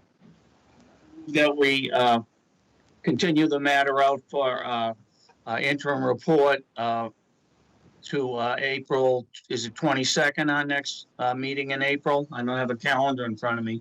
Well, it's yeah, it is that date, but it's not our next meeting, but. No, but, all right, yeah, April 22nd. That's the motion. Okay, the motion's been made. Is there a second? I'll second the motion. Okay, the matter that we're voting on then is that the developer or his representative will come back to us on April the 22nd and provide us an update as to how they're proceeding with these open issues. That being said, we're going to vote yes or no. So first is Chelsea. Yes. Anne. Yes. Peter. Yes. And I'm sorry, Michael, I skipped you. Michael. Sorry, yes, aye. Okay, all right, so we look forward to seeing at least Scott on the 22nd and hopefully with some good news. Thank you and good luck. Okay, next up is 4 Carroll Way with Joe and Ashley Bono, and I think, Scott, you're here representing them as well? Yes, Mr. Chair, good evening. So do you want me to start, or do you want staff to start? Why don't we have, Georgia, can you just highlight the violations that we're discussing, and then we'll go from there, please? Yes, thank you, Mr. Chair. So this site in particular is a bit more detailed on the observed violations. Some of the board members may have actually been here when this site was in front of us for a modification. So sorry, you can't see this plan, but I will pull it up, or Scott can discuss it later on too. But so as noted in the letter that I had put in the memo, I did a site visit back in December, and I noticed that there were a number of structures and alterations in the backyard that were not shown on the most previous approved plan with the commission. Additionally, as Scott had also noted, there was some pretty large stormwater concerns, but those are outside of the 100-foot buffer and not part of the commission's discussion per se, but staff, myself, David, and Steve King have been discussing the stormwater issue in general. And what I had noted to Scott and the homeowner was the next best thing that we would like to see is an as-built plan to really figure out engineer-wise what's been added on site. We know when looking at the site that there's definitely some things that have been changed. We don't know what's been put underground. We don't know what's been inspected. And there are definitely some changes that probably need to happen for it to be brought back into compliance. So from there, I can pass it off to Scott if he has more exact details on what he found that altered differently, or his comment. Sure. Thank you, Mr. Chair. Is it okay for me to proceed? Yes, you can. Go ahead. Okay. So this is, I've been working with the Bonos from the start of their project on their house construction. This was initially an order of conditions that was issued in December of 2017, which carried through to December 19th of 2020. Currently, it's under the tolling period under the emergency order. However, I will say back in August, there was a period of time over the pandemic when everything was shut down, where I wasn't out on this property. They were going about. It did get off target. I think they were a little mixed up as to where they actually were on the property. Didn't realize they were working where they were working. And around August, they started to suspect something was off. They contacted me, and they brought me out to the property to have a look at everything. I said, "Yep, looks like you've gone beyond the scope of what you were approved to do." So Ashley and Joe hired us to perform an as-built survey we were just focusing at the time on the rear of the property. Admittedly, I'm not quite sure how to share screen if I can, but I do have that as-built available if you would like me to share that. Scott, it's a white box with an arrow. Yeah, I got it. Got it. All right, just want to make sure. Did that come up? Yes. Perfect. Yes. Okay. So this was back in August. So we did conduct the as-built survey and confirm what we thought was going on, where work had changed and gone into the buffer zone and actually had gone a little bit off the property. So between then and now, I'll go through some of the things that were changed. Between then and now, what the BONO's been working on is trying to rectify the work that encroached outside the buffer zone, but off into the abutting property owned by the church, and they're still working through that. What did change? So the modification, and I will say too, when they were changing the scope, they did come back in for the modification. I will say they've been trying, up until this point in time, they had been very open and transparent and trying to do the right thing with modifying the plans with the commission. So at this point where we had the encroachments, they did extend, you see we designed a paver patio that was in this triangular shape, and they extended out a couple of terraced retaining walls so they could get access back to the rear yard. And this wall, this black line, was the previously approved extension. They did extend it. We didn't actually locate that wall, the rocks, but they did extend it by a certain distance, a little further than this, really in an effort to level the slope off here. However, they never changed the silt fence that was approved. That limit of work is the same limit of work line. I think, in talking to Joe and his site contractor, I think that they're approved to do what they needed to within that limit of work, as long as they didn't go beyond it. And they just thought they were making the property flatter and safer and a little bit more usable within that limit of work. So on the other side, same thing. They did extend the wall out, leveled the yard, and then he put in a bocce court, which is really, it's pressure treated timbers with a gravel surface. That's that rectangular box. And most of that's out of the buffer zone. They did not build the shed, this 24 by 24 shed. They did not build. Again, that's out of the buffer zone. What you're looking at, the purple line, is the 100-foot buffer. The red is the as-built work, and then everything else would be what was from that approved plan. We are currently now conducting an as-built of the rest of the property, extending out to the street. And our plan was to come in to the commission with another modification request. Things got slowed down over the winter for various reasons, given the state of things, and we didn't quite get that modification into you guys before Georgia sent out the letter to us. And with regards to the drainage, there was initially all the lots were kind of graded in a manner to direct water along the lot lines and then back out to the wetland this direction. Unfortunately, by the time the Bonos got in, a lot of the grading wasn't adhered to, and what they were trying to do was they were trying to kind of fix things and level their yard.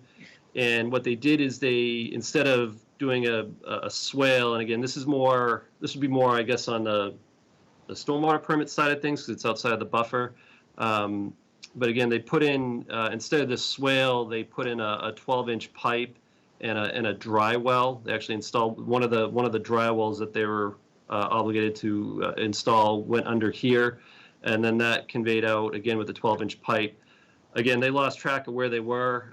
We got to come back, and I'm going to be proposing some changes to this on the plan we want to come in with the modifications.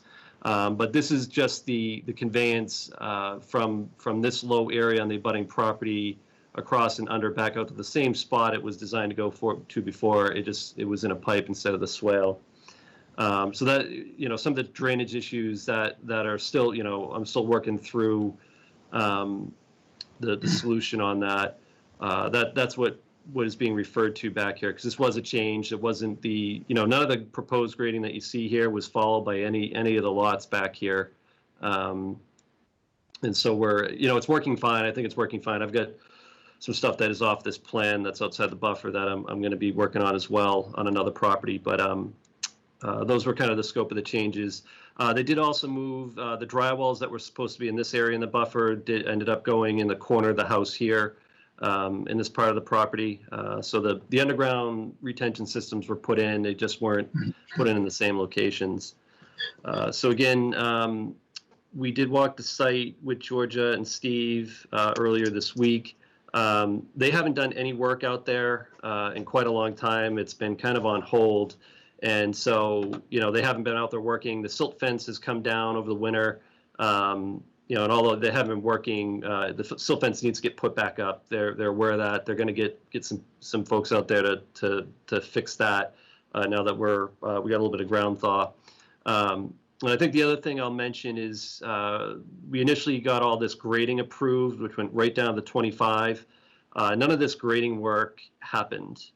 They never did a lot of this work. So the silt fence and everything was put in, but they never extended down this far. They made up that grade change with the wall by adding another course of block to this, but it saved alteration of a lot of this buffer zone area. So what we're hoping to do, again, the Bonos are still trying to resolve some of the encroachment issues in the back, and they're working through that.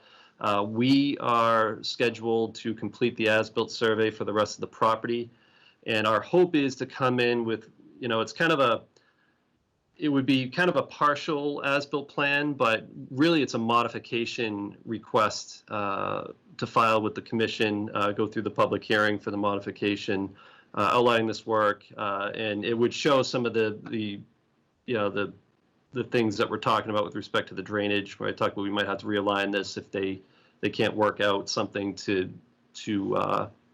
you know, use the abutting land. So they just need a little bit of time. I think coupled with that too, we would have, you know, the schedule for completion of the work. So we'd have that in hand and know if we needed, you know, again, we're under the current permit tolling period under the emergency order. So we may also ask for an extension if we think that's necessary. But you know, as of right now, I guess we don't see any end of the emergency order in sight. But that's where we're at. So happy to answer any questions you have. What emergency order are you referring to, Scott? Sessions Acts of 2020, Chapter 53, I believe it falls under Section 17, B, Roman numeral 3. Any permits that are active between, I want to say, I think it's March 1st was when they issued the emergency order, early March of 2020 through the end of the emergency order, which we're still under the emergency order. All periods are tolled. So expirations, deadlines to act, everything within those permits for exactly some of the reasons I've indicated tonight. It's been difficult, not only labor but materials, supply chain issues. It's really slowed down a lot of construction projects. So okay, I understand. Yeah. And did I hear you say? I'm hearing an echo here.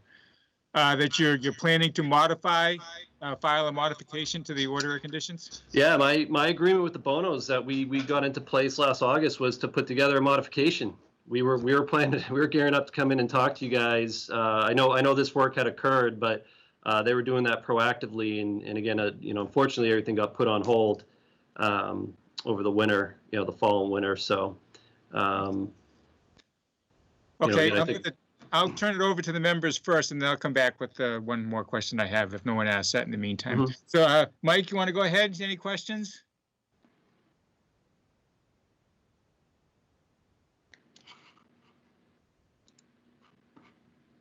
Mike, I think you're muted.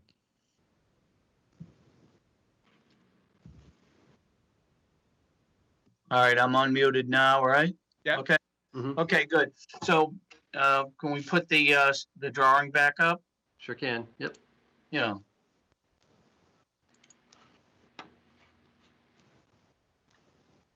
So Scott, starting with the swale and what you're referring to as proactive, I mean, these people aren't out with shovels and doing this work themselves. So how do they conclude that they didn't need a swale, for example, or they could add another course to a retaining wall rather than do the normal sloping that was under the order of conditions? If you could address that. I don't, Mike, on the retaining wall, I don't have the as-built to that yet. I'll have the information on that. You can see in the plan, we did put elevations here for the wall. Again, I think as they were going through it, they just, they decided instead of, clearing and altering all this land, why don't we just minimize all that work? But I mean, do they bring consultants in, or does a contractor meet with them? How does that come about? Or they just... This was a field change, again, I wish I could get a contract where they can pay me hourly to be on site through the whole construction, because I just do that, but it's cost prohibitive. So I'm only there intermittently, and unfortunately, usually when I get calls, it's when it's in situations like this. So we have the same conversations that you guys talk about in your meetings, and I'm glad to hear you guys saying that stuff about follow the plans, follow the permits. Or whatever happened, it got off target here. Again, I'm saying that they're being proactive is they recognize that, stop work, and they haven't touched it since. They've just been trying to work through how they're gonna fix some of the, matters not relating to the commission, but some of the off-site stuff they were working on trying to remediate. Again, with the swale, what was the function of the swale? It was really put in as a means to get the lots to drain, so we didn't have a situation, which is exactly what happened, where we kind of get a house that ends up being a low spot because people change stuff and they didn't follow it. So, again, we're not, That was a shared swale that affected adjacent lots, correct? I wouldn't say it's shared. It was just how we graded the project. That's how everything ultimately goes down to the wetland to plan right, whether it was going through here or a little further up, closer to the cemetery. Again, we put these recommendations in for the lot grading. We say right on the plans that they should adhere to them. Again, they're, unless you catch it early on, this is where we're at. So everything's draining. It's working. Nobody's getting flooded out. Again, there's some adjustments I'm going to be recommending on the abutting property here, along with the Bonos working with their neighbor. To address some of that, but everything's going where it was intended to. It's just going there differently. Yeah, but I mean, is it a matter of someone saying, well, I don't really want a swale on my property, I'll put a pipe instead? In this case, yeah, that's what it was. Yep. Yeah. All right, so I'll wait to see the as-built, but I mean, how much of this can go back to the way it should have been? Are you trying to say it's gone too far? I think let's get the as-built in hand. I can say they haven't extended the limit of work. I don't feel, I guess from my position that they've substantially changed the use back here. They flattened it. I can make a case that, being a little flatter is going to help promote more infiltration of water into the ground. It is a change. We got to come and we got to talk to you guys about that. And that's the Bono's intent. All right, thank you. I'll wait to see the plan. That's all I have right now. Okay, thank you, Mike. Ann, any questions or comments? Yes, actually, I went up to Carroll Drive and looked Carroll Way and observed the very large retaining wall on the hill overlooking the brook. Why? Now, this was where the swale was supposed to be. That is a very large retaining wall. It's 4 to 5 foot blocks of cement along on the top of the hill there. What was the purpose of putting such a wall there rather than using the swale? I guess I'm not entirely sure which area you're referring to, because the concrete wall, this was put in. It's overlooking the brook. Yeah, I think I know what she's asking, Scott, right? We have there's like 4 ovals, that graded part. You said they didn't do the grading as originally planned, and they added another tier to the retaining wall. Yeah, so they, just so I can show you guys, I'm going to do my best to draw here. So this is the 25 that I'm highlighting in yellow. Mm-hmm. And so the initial plan approved work right up to the 25.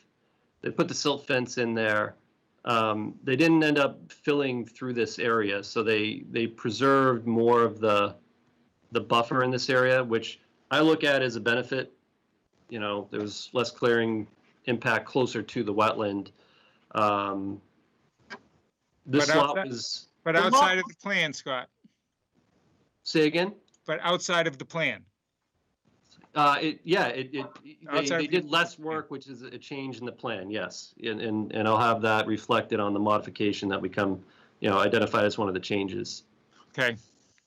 Does that answer your question, Ann? Not really. Okay, go ahead. I'll stay out of it. Okay, I was looking up the hill, and here's the wall. It looks like the cement blocks were placed inside the land. They don't look like they were sitting on top of it. And then there's a hill that comes down, and then it's the intermittent stream or a brook at the bottom. And I was standing on a little bridge looking up, looking at it. And I've never seen cement blocks like that except in the castles in Europe. And I'm looking at it thinking, what is this doing up here? Because you have only, brush and some light trees. If the land eroded, then those big stones would be rolling down the hill or sliding down the hill. Oh, no. So the walls engineered, those, they're not going anywhere. They're not going anywhere, not without explosives.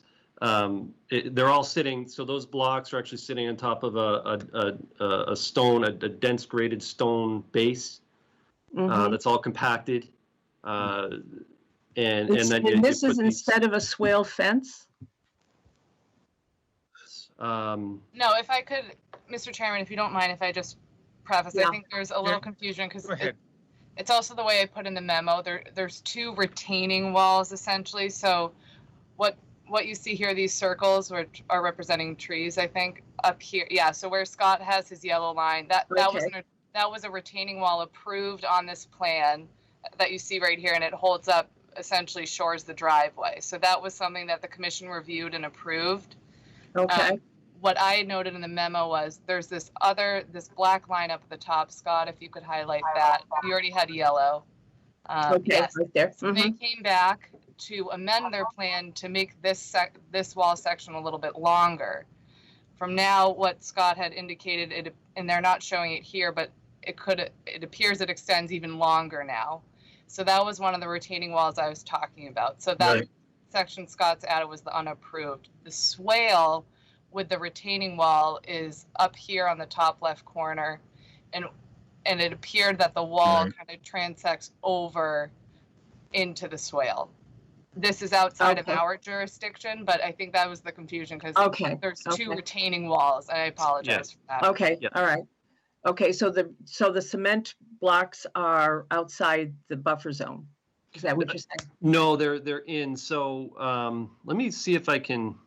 They're in the buffer zone, but they were approved. The commission reviewed and allowed them to be installed. All right. There's a small section though that the commission did not review and approve, which is what I noted as a violation. Okay. Right. All right. Thank you. Yeah, as I say, visually looking at it, it was startling to me to see that. Yes, I could see that. Yeah. Yeah, because you're looking up at it. Yeah. So the interesting thing with this particular lot is I'm highlighting green the wetland Yep. And you can see as I'm tracing this, as the lot retreats further back, the work gets further away from the wetland. So at the point here, you know, you see the house is 106 feet away from the wetland, and your limit of work here is about 60 feet away from the wetland at that point. So as we go further back into the lot, it gets further away from the wetland. It was really just the point where it's closest right on the 25 is just at the main entrance to the property. Just give you a little background on it. And that work hasn't, you know, they haven't really, that concept's really been there from day one. Okay. Okay. All right, that's it. Thank you. Yep, no, that's fine. Thank you. Okay, thank you. Chelsea, do you have any questions? Not anymore, no. I should give you the chance to go first so you can ask the questions. Okay, Scott, from what I'm hearing, you're Peter, preparing I'm sorry. We have members of the public that have been waiting to, or I know the Bertollers are here to speak. Okay, let's do that now then. So I see a hand raised. Go ahead. Hi, this is Christina and Chuck Bertoli. We're in 13 Sandpiper, which is the abutting lot to the Bonos. You know, Scott's mentioned that the grading in the back from the other lots that do abut the Bonos was not graded properly, as our property was not graded properly. Unfortunately, we are 4 feet lower than the Bonos. We're 4 feet lower than our neighbor, and our backyard is a swimming pool. And we don't know if the wall has helped us or made it worse. There is a pipe there. It's bone dry during the rain. And we just don't know what to do to alleviate our problem being lower. And, you know, I don't know. The swale was never completed. It was dug on the Bono's side. On our side, it was never graded. We went into the contractor multiple times. They said, just wait, just wait, just wait. They never came back and finished the swale grade anywhere. Never completed it. Joe and Ashley came in, did their work, which makes us lower, but we're in a puddle. Steve was out, looked at it multiple times with us. At one time, their contractor dug a trench through the lot next to us and had it all run down into a swale down by the cemetery. And that was their solution. They left us with that. So we're at the point right now where we keep going back to the contractor or the builder and saying, are you going to finish our backyard? You need now to raise it. Now that the wall's in place, we're so low that we want to be raised at least 2 or 3 feet higher down in that area. It's about maybe, about 80 feet by about 20, 25 feet. We're just sitting in a puddle back there. And that's what we're looking at. We're saying, okay, everybody else is nice and high and dry, and we're low. And why is that? We can't get the contractor, DCAM or JT, to come back and correct it. So the question is, if the plans change, what's the new plan? Have they submitted a new plan, or are they just going to leave us like that? Okay, are you all set, sir? Thank you. Okay. Stephen, any comment on that? Then I'll ask Scott after that. Hi, yes, Mr. Chairman. Yes, I did. I've done a couple site visits at the area. It does appear that the initial grading that was proposed when the subdivision was approved wasn't completed or wasn't installed based on the stormwater management that I reviewed earlier at the onset of the development.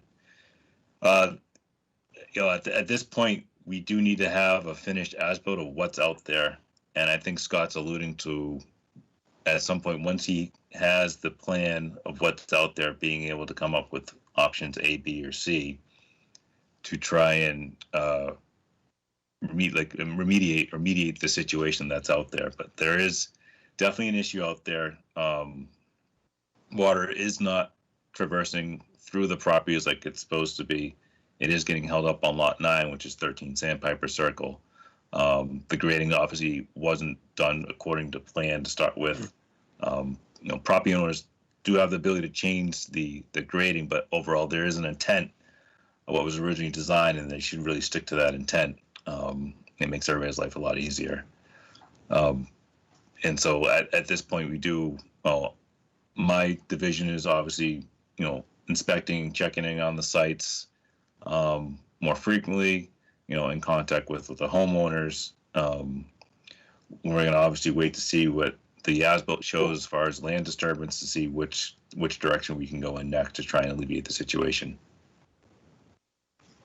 Okay, so that, I think, bottom line for the Conservation Commission, this is outside of our jurisdiction. Is there some mediation in the works, or do we have to leave this up to the property owners to resolve amongst themselves?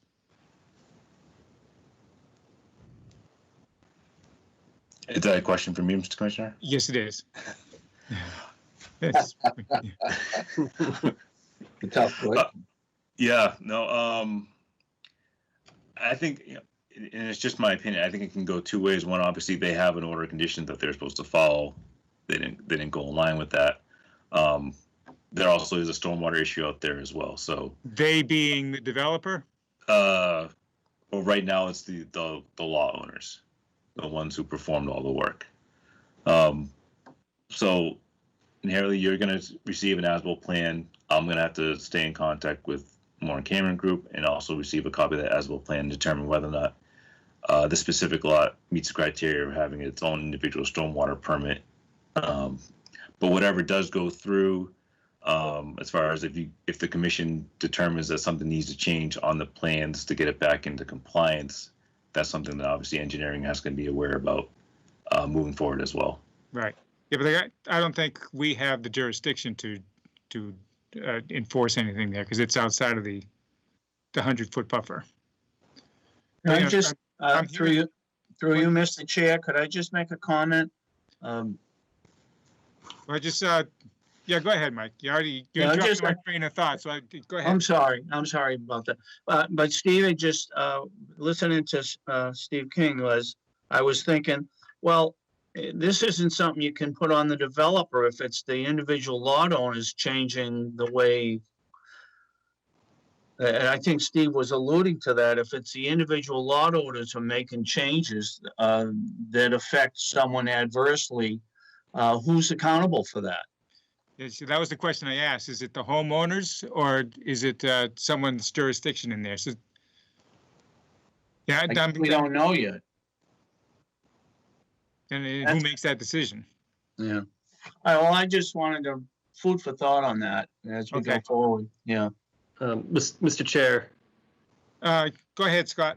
I just wanted to say too, I know the Bonos want to, to the extent they can on their property, but their intent is to make everything square here. So with all respects to whether your jurisdiction or stormwater jurisdiction, I'm going to be, with the as-built plan, I'll be making my recommendations.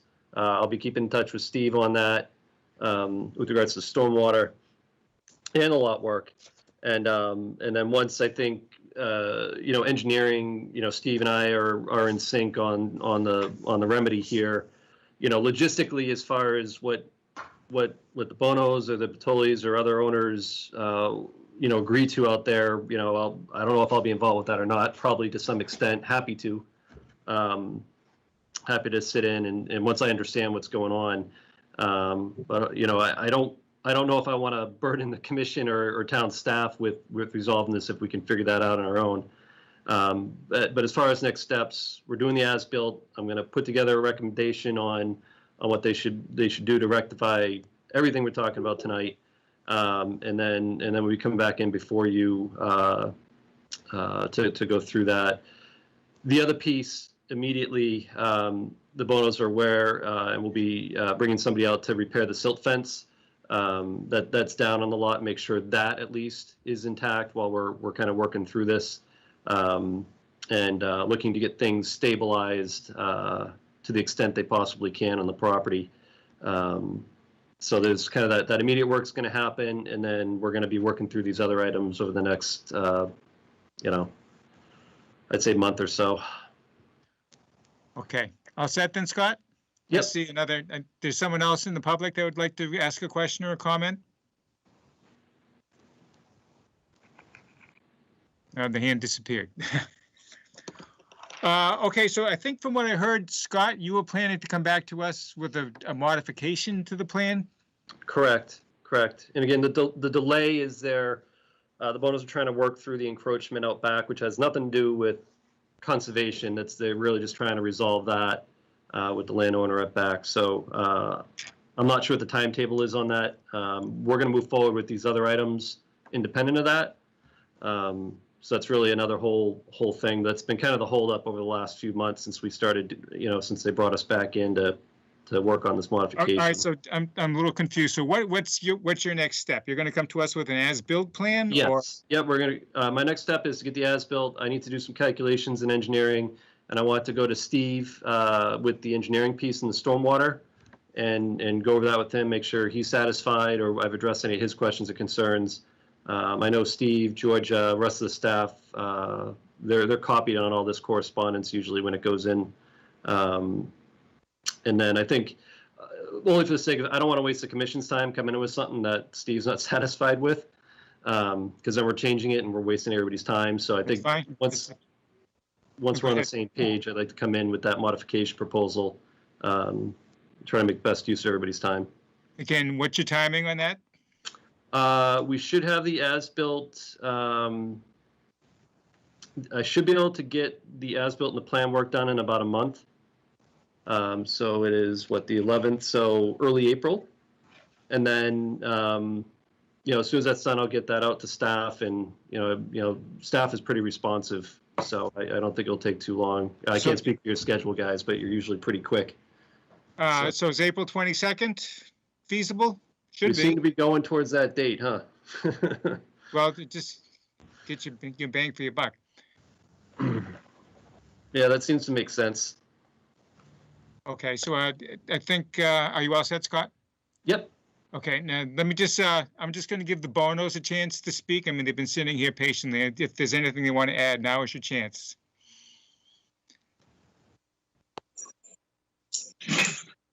I think Scott said everything we had to say. We did the best we could out back with trying to take care of the water and our neighbors.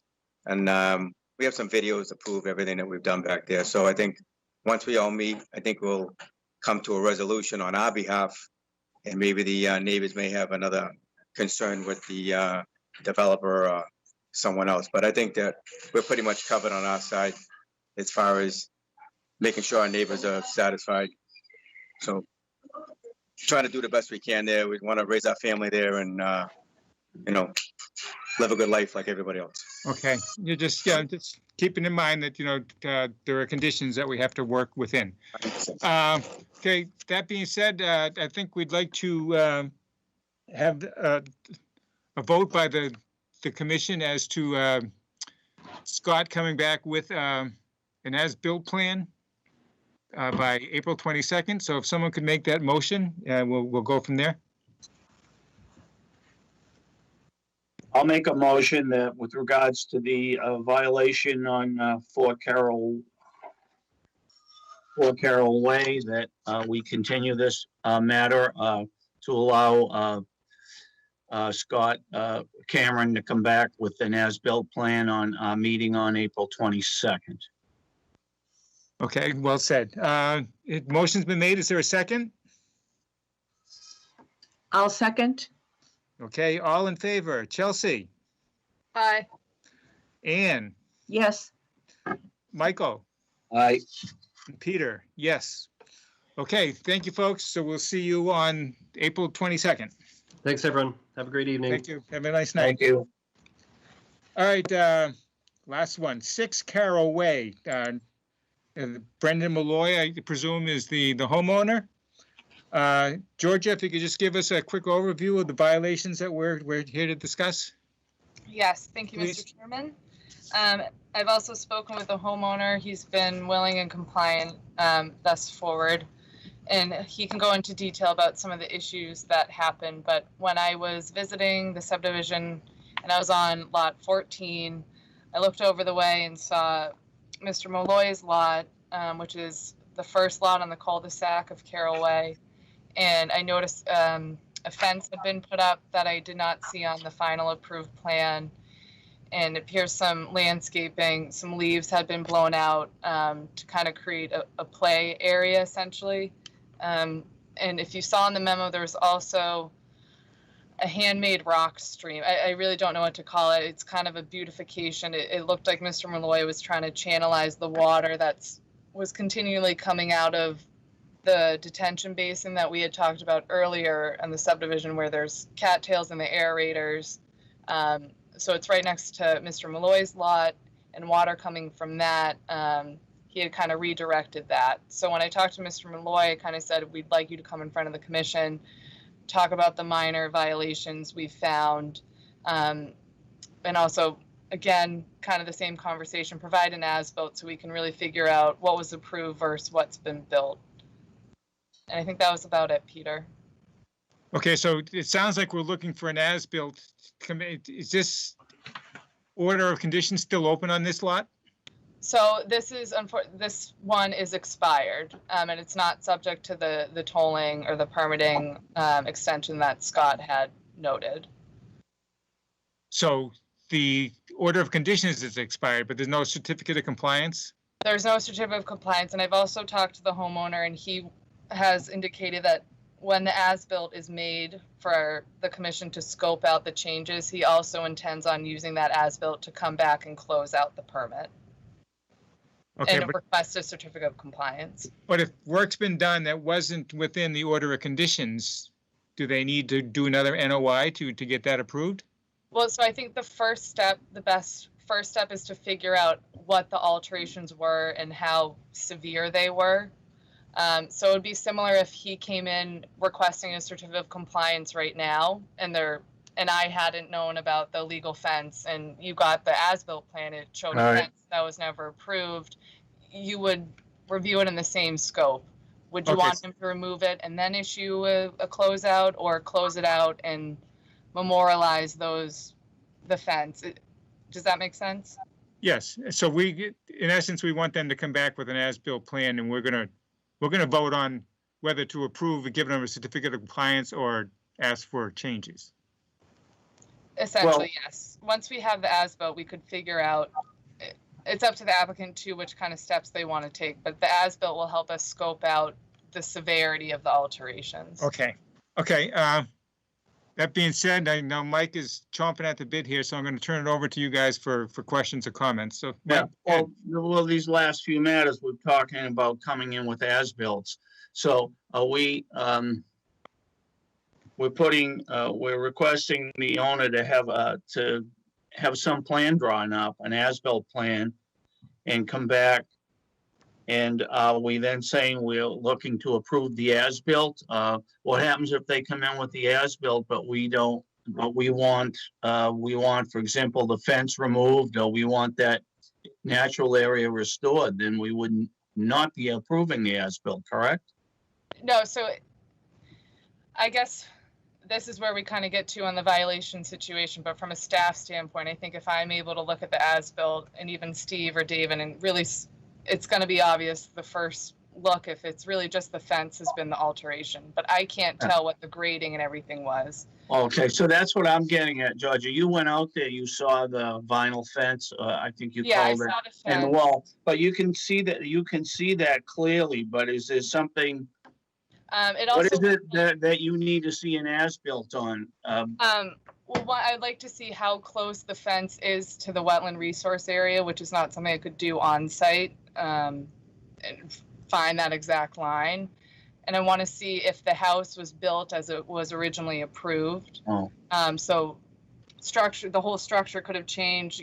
They have a riprap wall that's proposed that is there, but is it the same size it was supposed to be? So as we typically do with any as-built. And when Mr. Malloy returns with the as-built, in that the commission could either say, okay, remove the fence, you're all set, come back with a certificate of compliance, we'll sign off, or Right.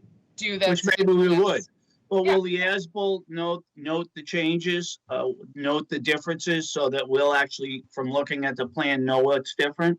Yeah, because we have an approved plan that showed a house and a shed, or hypothetical, and then the as-built plan has a house, a shed, a wall, a fence, then we will know the items that were added on after the fact. All right, thank you. That's all I had. Okay, Ann? Any questions? Is Mr. Malloy going to speak? Or are we, Whatever you guys want me to speak, I'm here. or are we just going to say we want an as-built plan? Well, no, we'll give him a chance, just like. Oh, I gave okay, the, all right, I'd like to hear from him. Okay, that's it for you then? Yeah. Okay, Chelsea, any questions? I'm just curious about how the that little rock stream channel is going to be handled. Like, what if we look at the plan and like look at the as-built and we're not happy with that? Like, will we have that removed? That seems like, I don't know. It's just a weird thing. I'm very curious about like how that's going to go down. How can it be removed? I mean, the water's got to go somewhere, so I'm not. That was created naturally too. It says it was handmade in our memo. Or, Mr. Chair, I can speak to that. I think. Go ahead, Georgia. So when we have to remember that detention basin's not complete yet. Mr. Thompson still has to do the final grading and some repairs to that. So the water that's flowing out of there and how it's managed is going to be changed. And in that, it's likely that the nice rock stream, and Mr. Malloy, when you do speak, you can let us know how that was created and how much. So it could, if the water's channelized differently as a result of the basin being fixed, then we could get this area fixed up. All right. Would you like me to? Okay. Okay, Mr. Malloy, I'll give you your moment in the sun right now. Go ahead and let us know your perspective on things. Okay. So to start, I'll just go in. We'll start with the channel. So when that pond overflows, only in heavy rain, excessive rain, when that pond overflows, water flows out of it, and it comes at a heavy rate, and it created a channel naturally that went towards the stream. So a channel was created naturally. All I did was put rocks on either side of it to make it look nice. So that's really, how that channel was created. Only about 15 days out of the year does water come out of that pipe when the pond overflows. So, and it only lasts for about a day and then it dries up. So 15 days out of the year, water flows, but it flows at a rate so it goes towards the stream. There's a slope. It slopes down towards the stream, so the water goes directly to the stream. And I just put rocks on either side of it just to make it look nice, because the channel was already cut and created. So that's that explanation on the channel, and I think that it actually works extremely well, and looks really nice. I think even Georgia mentioned that it looked beautiful. So thanks for that Georgia. Next, the fence. So shortly after I moved in, now there's coyotes all over that neighborhood, roaming the streets even, and we have 3 small dogs, and so I put a black vinyl fence within the limit of work. There was the little black tarp fence that was with the stakes that was put up to delineate the limit of work, and I put the black vinyl fence within the limit of work. Unbeknownst to me that I had to come in front of the Conservation Committee because I was brand new to the neighborhood, never lived on bordering wetlands before.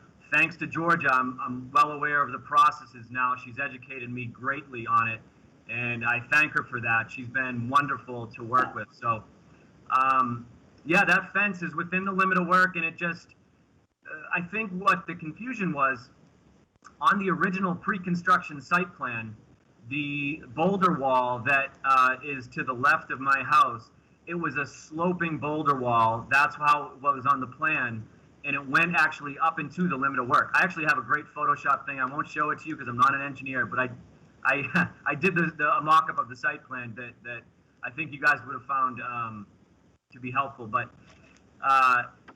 what the confusion was, the boulder wall sloped to the limit of work. And what was actually created was just boulders stacked so that it was a two-tier, two levels.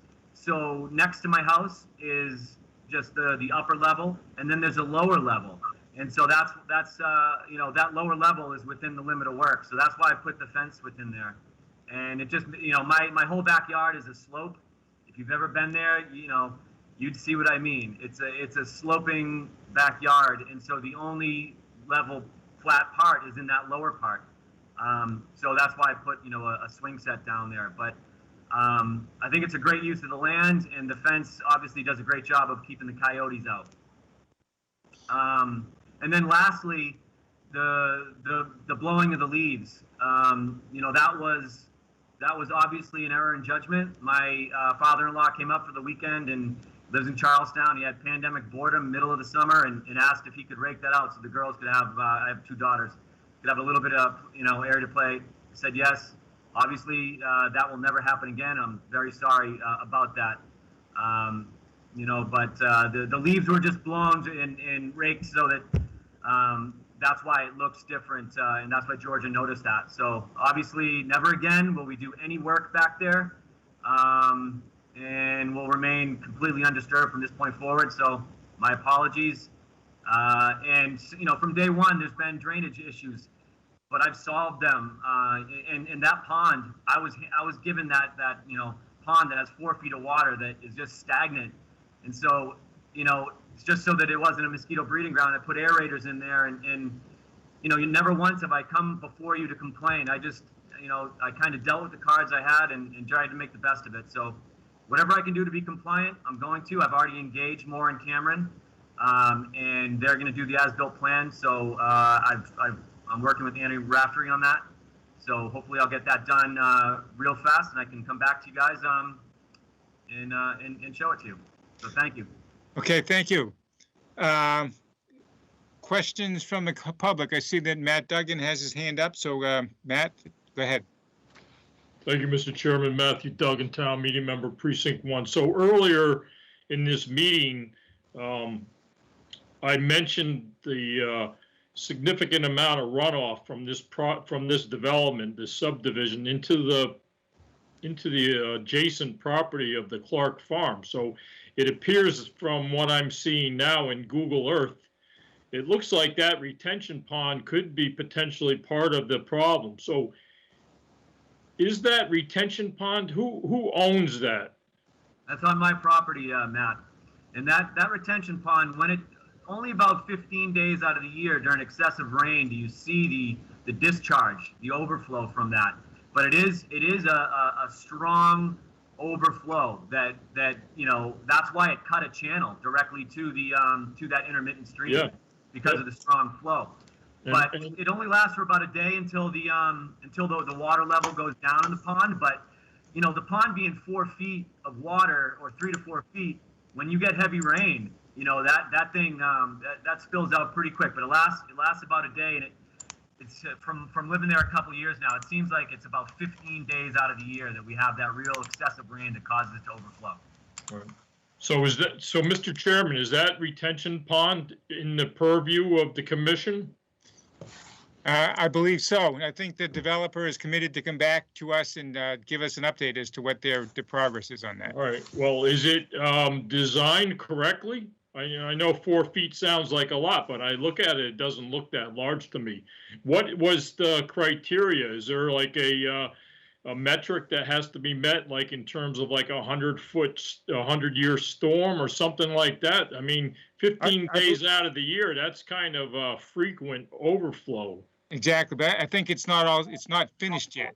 But you're asking me questions that I'm not qualified to answer. No, that's fine. I understand your position. So it seems like there's some loose ends that on this subdivision that really need to be tied together from a staffing perspective, right? These people need, I don't know if they have a bond that they're expecting to get back, but there should be no relief, financial relief for the developer until not only the lots within the plan, but also the adjacent property should also be included in the discussion about giving, getting relief.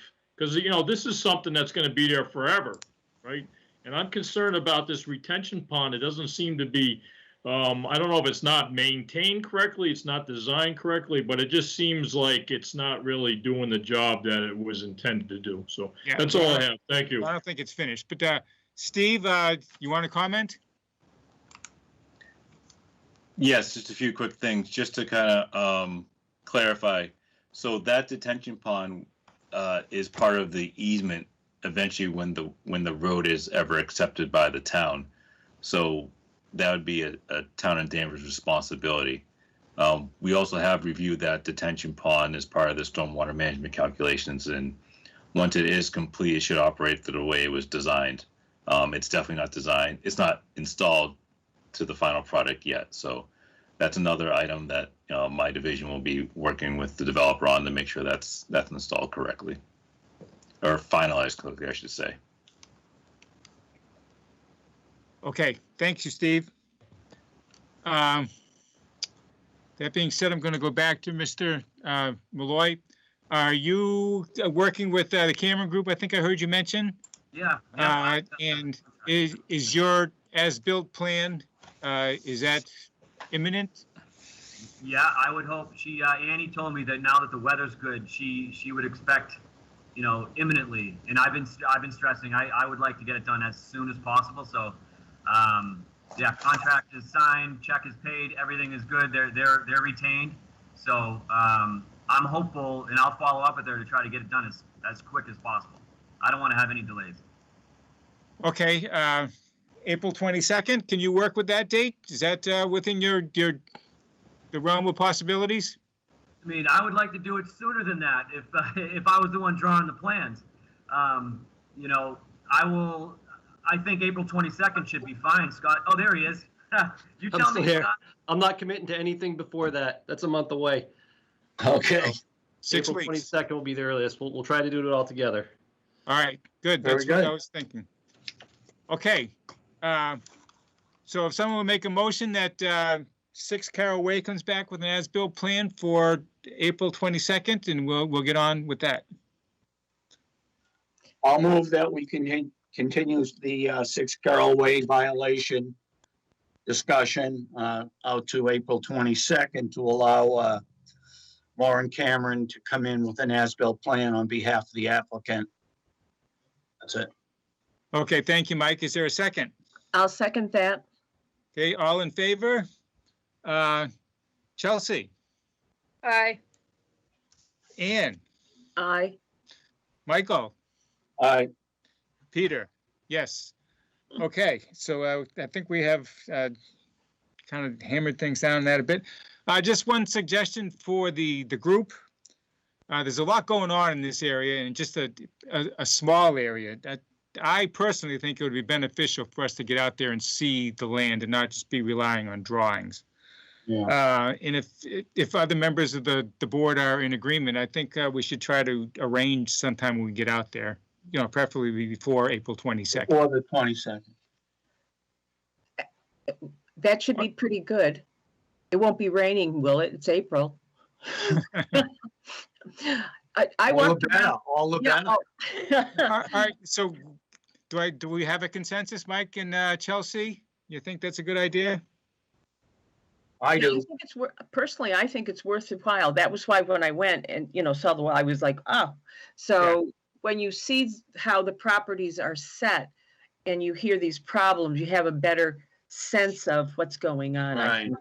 Okay, so why don't we, what's today, March 11th? So at our next meeting, Georgia, we'll bring that up again and just see if we can arrange something. Yep, absolutely. Okay, let's do that. Maybe we get, Vanessa lives just around the corner, so maybe we get her to have us over for a barbecue afterwards. Okay, good. Well, thank you all. It's, I think it's a good discussion. Next up is minutes. The first minutes were up there from our January 28th meeting. Did anyone get a chance to review those?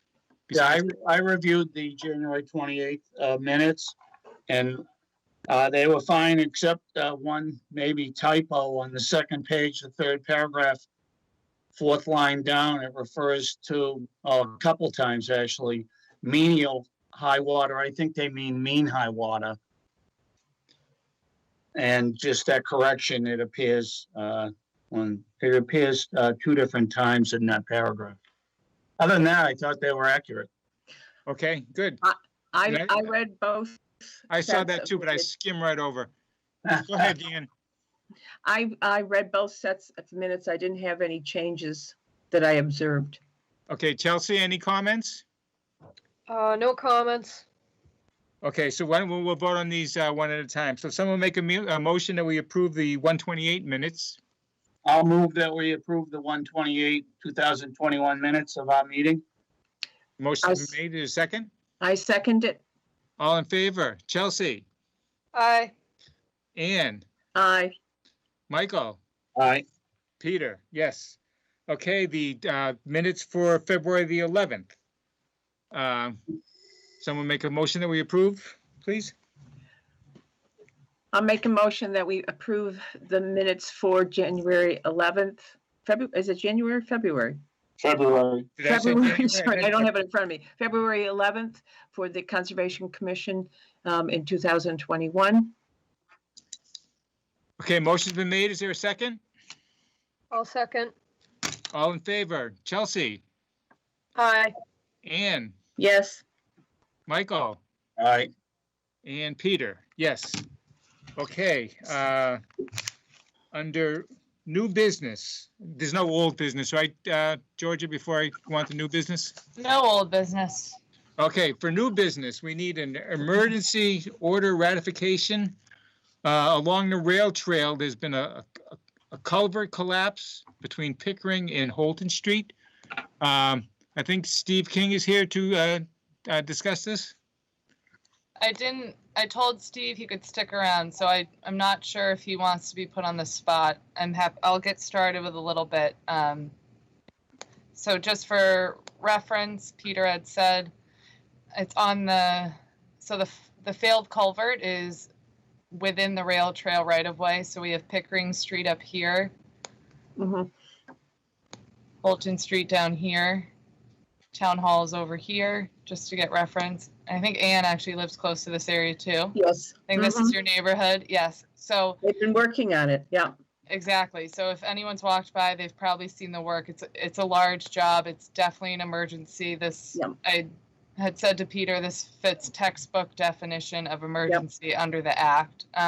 Just a quick question: has the culvert failed, or my impression was that the earth on top of the culvert was gone?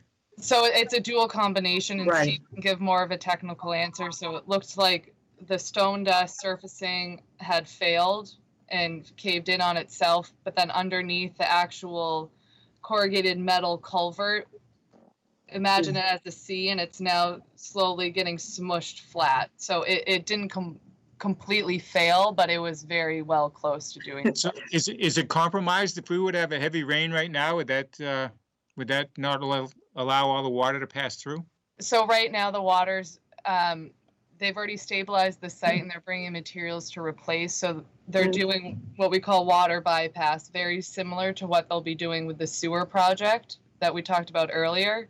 They have a large pipe that's taking the water from here and diverting it over. I went there today. So where they're working right now has no active water moving through. It's diverted over.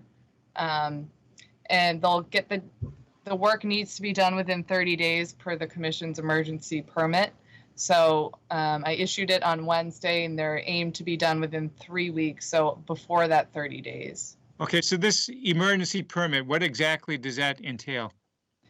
So of course, I don't have it in front of me, but it includes mainly this work area of removing the old culvert, bringing in cranes to replace the new one, which also includes removing trees along the bank here. Steve, are you here still? Georgia, doesn't that require approval by the commissioner? The DEP commissioner? No, Conservation Commissioner. So emergency permits can be first issued by staff, but they need to be ratified by the commission at their next available meeting, which is what we're doing tonight. Yeah, I thought that the emergency part had to be approved by just the commissioner, no?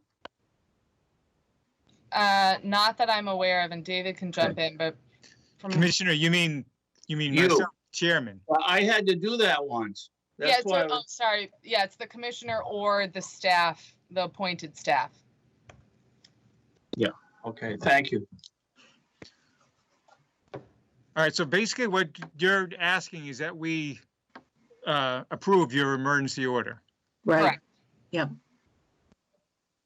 Okay, and are they taking, the appropriate actions, to safeguard the surrounding wetlands? Yes, so they have erosion control around the whole bypass site. Mm-hmm. They have a turbidity curtain, so the big plastic curtain actually in the waterway itself to block anything that's coming over with the bypass flow. So they have a double curtain here. The materials that they're storing down here, they have surrounded with erosion control as well. Grenice is the company that's been hired. From what the dealings I've had with them over the past couple of days, they've been very professional. And I can verify visually that I've seen all of those things. Yeah, and they're honestly, they're working fast, they're working hard. Yeah. It's a pretty big job, and it's definitely something that needs to be, we're lucky that it wasn't any worse, because if that had failed, there would have been a lot of flooding. Yeah, to this neighborhood. Well, but they're up quite a ways too, though, right? I mean, I think the Yeah, rails it's- over the washed away. There's definitely, you have some banks here, so. This is probably, it's not in our jurisdiction, but it's my curiosity. Who's paying for this? How's it being paid for? Is Steve, I think Slush Steve fund. left. I'm unsure. I'm assuming it's coming from water and sewer utility budgets of Probably, some sort, yeah. but I don't know the exacts. Yeah, I don't think Steve is actually still on the call, but Yeah, he's not. that sounds about right. Yeah, just curious. I mean, that's, it's quite an undertaking, and it just, at town meeting, I would think would be involved at some point, but it being an emergency, I know they have to go ahead and do it. Mr. Chair, through you, I just wanted to get back to that comment. Georgia, if we were between meetings, say there was a meeting, there wasn't a meeting for another month and it was an imminent emergency, wouldn't you have to go to the chairman, to Peter himself, to get permission or to approve? In other words, the board wasn't convened and it was an emergency that required immediate action. So from what I understand, and I may have David can jump in, the staff person can issue that first emergency, and if there is no meeting, it could be that the chairman then ratifies it. Yeah, I think I had to do that at one time. So When that's you were why chair? Yes, when I Yeah. was chair, and there was an issue similar. Yeah. Yep, that sounds about right. Okay, well, why don't we just continue on, Mike? Do you have any other questions? No, I'm all set. Okay, Ann, any questions? No. Chelsea, any other questions about this? No. Okay, someone make a motion that we approve George's emergency order? I make a motion that that the Conservation Commission approves the emergency order for the repair on the rail trails, culvert, and water problem. Okay, the motion's been made. Is there a second? I'll second. Now I'm just going to take a step back. Georgia, is this an open hearing? Do we have to ask for comments from the public? No, it is not an open hearing. Okay. So before we go ahead and vote, I just want to say that Georgia, you are going to be responsible to make sure they're adhering to all the erosion control and the safeguards we typically ask for a typical project? Correct, yep. Okay. Okay, the motion's been made and seconded. All in favor? Chelsea? Aye. Ann? Yes. Michael? Aye. And Peter? Yes. Okay, let's get it done. I want that rail trail complete. That's right. That too, right? I was out on my bike last Sunday and I came upon that and it goes, what's going on here? So I ignored the road closed and rode up and looked, so. Yeah. Okay, I think that's it. So if someone makes a motion to adjourn, we can call it an evening. I'll be happy to make the motion that the Conservation Commission for, what is today? March 11th, be closed. Be convened. Motion's been made. Is there a second? Be finished. I'll second. Okay, all in favor? Chelsea? Aye. Ann? Aye. Michael? Aye. And Peter? Yes. Okay, thank you. Thank you all. Great meeting. We did a Thank good you, job. everyone. Guys. Got a lot done. Great Good job. night, everybody. Thanks Okay, very we'll much. see you all in a couple weeks. Get some sleep.